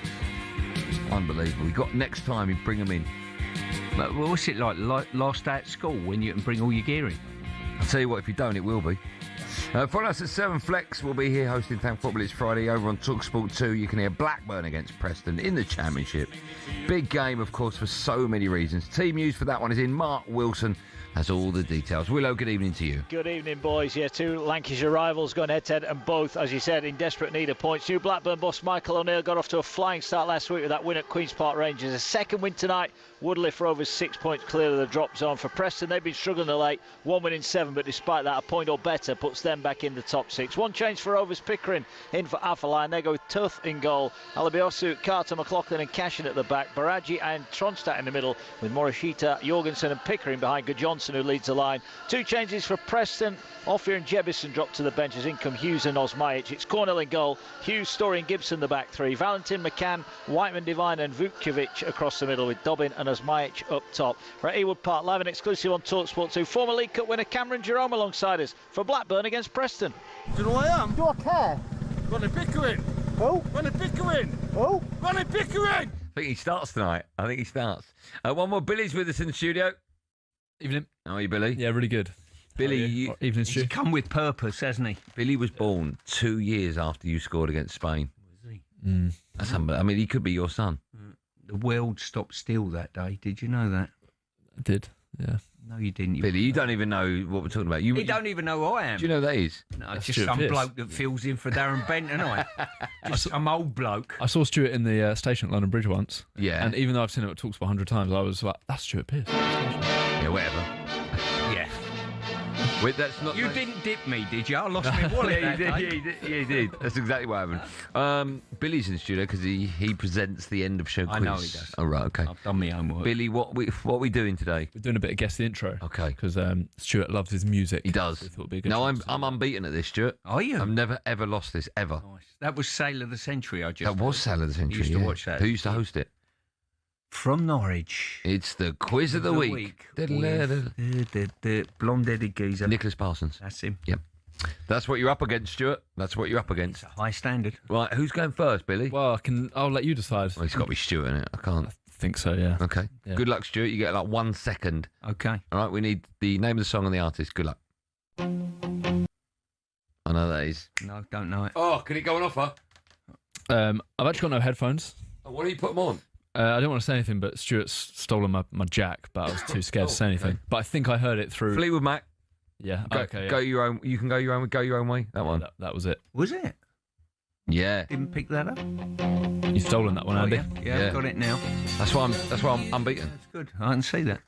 Okay, my Andy, one. over to you. Blur Country House. Yes. I had that one. Well, it wasn't your question, was it? That's why I'm unbeaten, Stuart. Okay. Over to you, Stuart. You ready? Good luck, Yep. Stuart. One way or the other, Blondie. Yes. Yeah, well done. Correct. 2-1. 2-1. Look how confident he is, look. I've just fell off the mastermind, though. Oh, yeah. You won that, didn't you? How many points did you get? 18. Oh, yeah, you beat mine. Anyway, it's another day. It's another quiz. Andy, 2-1 you at ready? the moment. I'm born ready. Robbie Williams. Oh, no. Yeah, kids. Yeah. Thank you. With Kylie. Did you see Robbie Williams? You had him in the show, didn't you? Did you see him at Brixton? Yes. Did you go? I went. I was on there. Were you there that night? Sunday. I was there that night. Yeah. I wouldn't have seen you, because I was on the stage and backstage, and you were just with the common people. That's what I do best. Yeah. That's what I don't do. No. So 3-1 at Exactly. the moment. Stuart, you ready? Ready. What's the story, Morning Glory, Oasis? Well done. No. No. It's Oasis. Hang on. You can have another guess if you want. No, I can't pull the title. Andy? Yeah, it is. Was that 5-1, isn't it? Yeah, but he got Oasis. Come on. He didn't get it, did he? Oh, it's just against Stuart Pearce. No, a bit Okay. tense. Here we go. Don't let him bully you. Got it. Can I answer this? I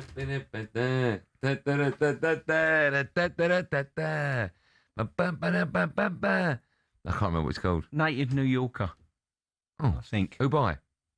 I didn't hear it, but I haven't got that written down. Right, what have we got? What's the point of sharing? Is that one? Oh, yeah. Young Hearts Run Free. Yep. By who? Candy Staten. Oh, we would never got that. Oh, great Got tune. it. Well, you only got it. down for one. I'll tell you what you do, right? Look, don't intimidate him. That's my job. You got one. All You've right? got one left, right? He's picking on you. You need a gang. You come to me. Cheers, Stuart. No, why not? I remember that. I'll tell you what. And I'll put you in touch with someone. You're 6-2 down, right? It's your last one. Okay. I'll give you 4 points. You can get a draw if you get this. All right. All right? Rock the Casbah Clash. Yeah. I lied about the 4 points. Draw, is it? I lied about that. We'll call it a draw. All right? I'll tell you what. Put something on from the Stranglers as a decider. Right, well, don't do that. Yeah. Have you got one more for the decider, right? Yeah, we You got have. one. Okay, it won't be Stranglers, right? You got to say the name of the group first. That's all we want, the Right, group. okay. Go. Oh, my goodness. One more? Bit longer? Tough one. Go on. Bit longer? Stranglers. No, it's not the Stranglers. Backstreet Boys. Wham. Keep going. I'll talk over it. That's all we got time for. Stuart, thanks for coming in. Billy, get out. Have I taken a point from this? No, no one's got it yet. No. The Who. David Bowie. No. Oh, I've got it. Hang on. That's all we got time for. It's We'll be back on Morrissey. Monday. It's the Go, Smiths, have a the good weekend. Be Morrissey. safe, everyone. Be It's safe. the Smiths, and he's won it. Go, Ryan. But heaven knows I'm miserable now.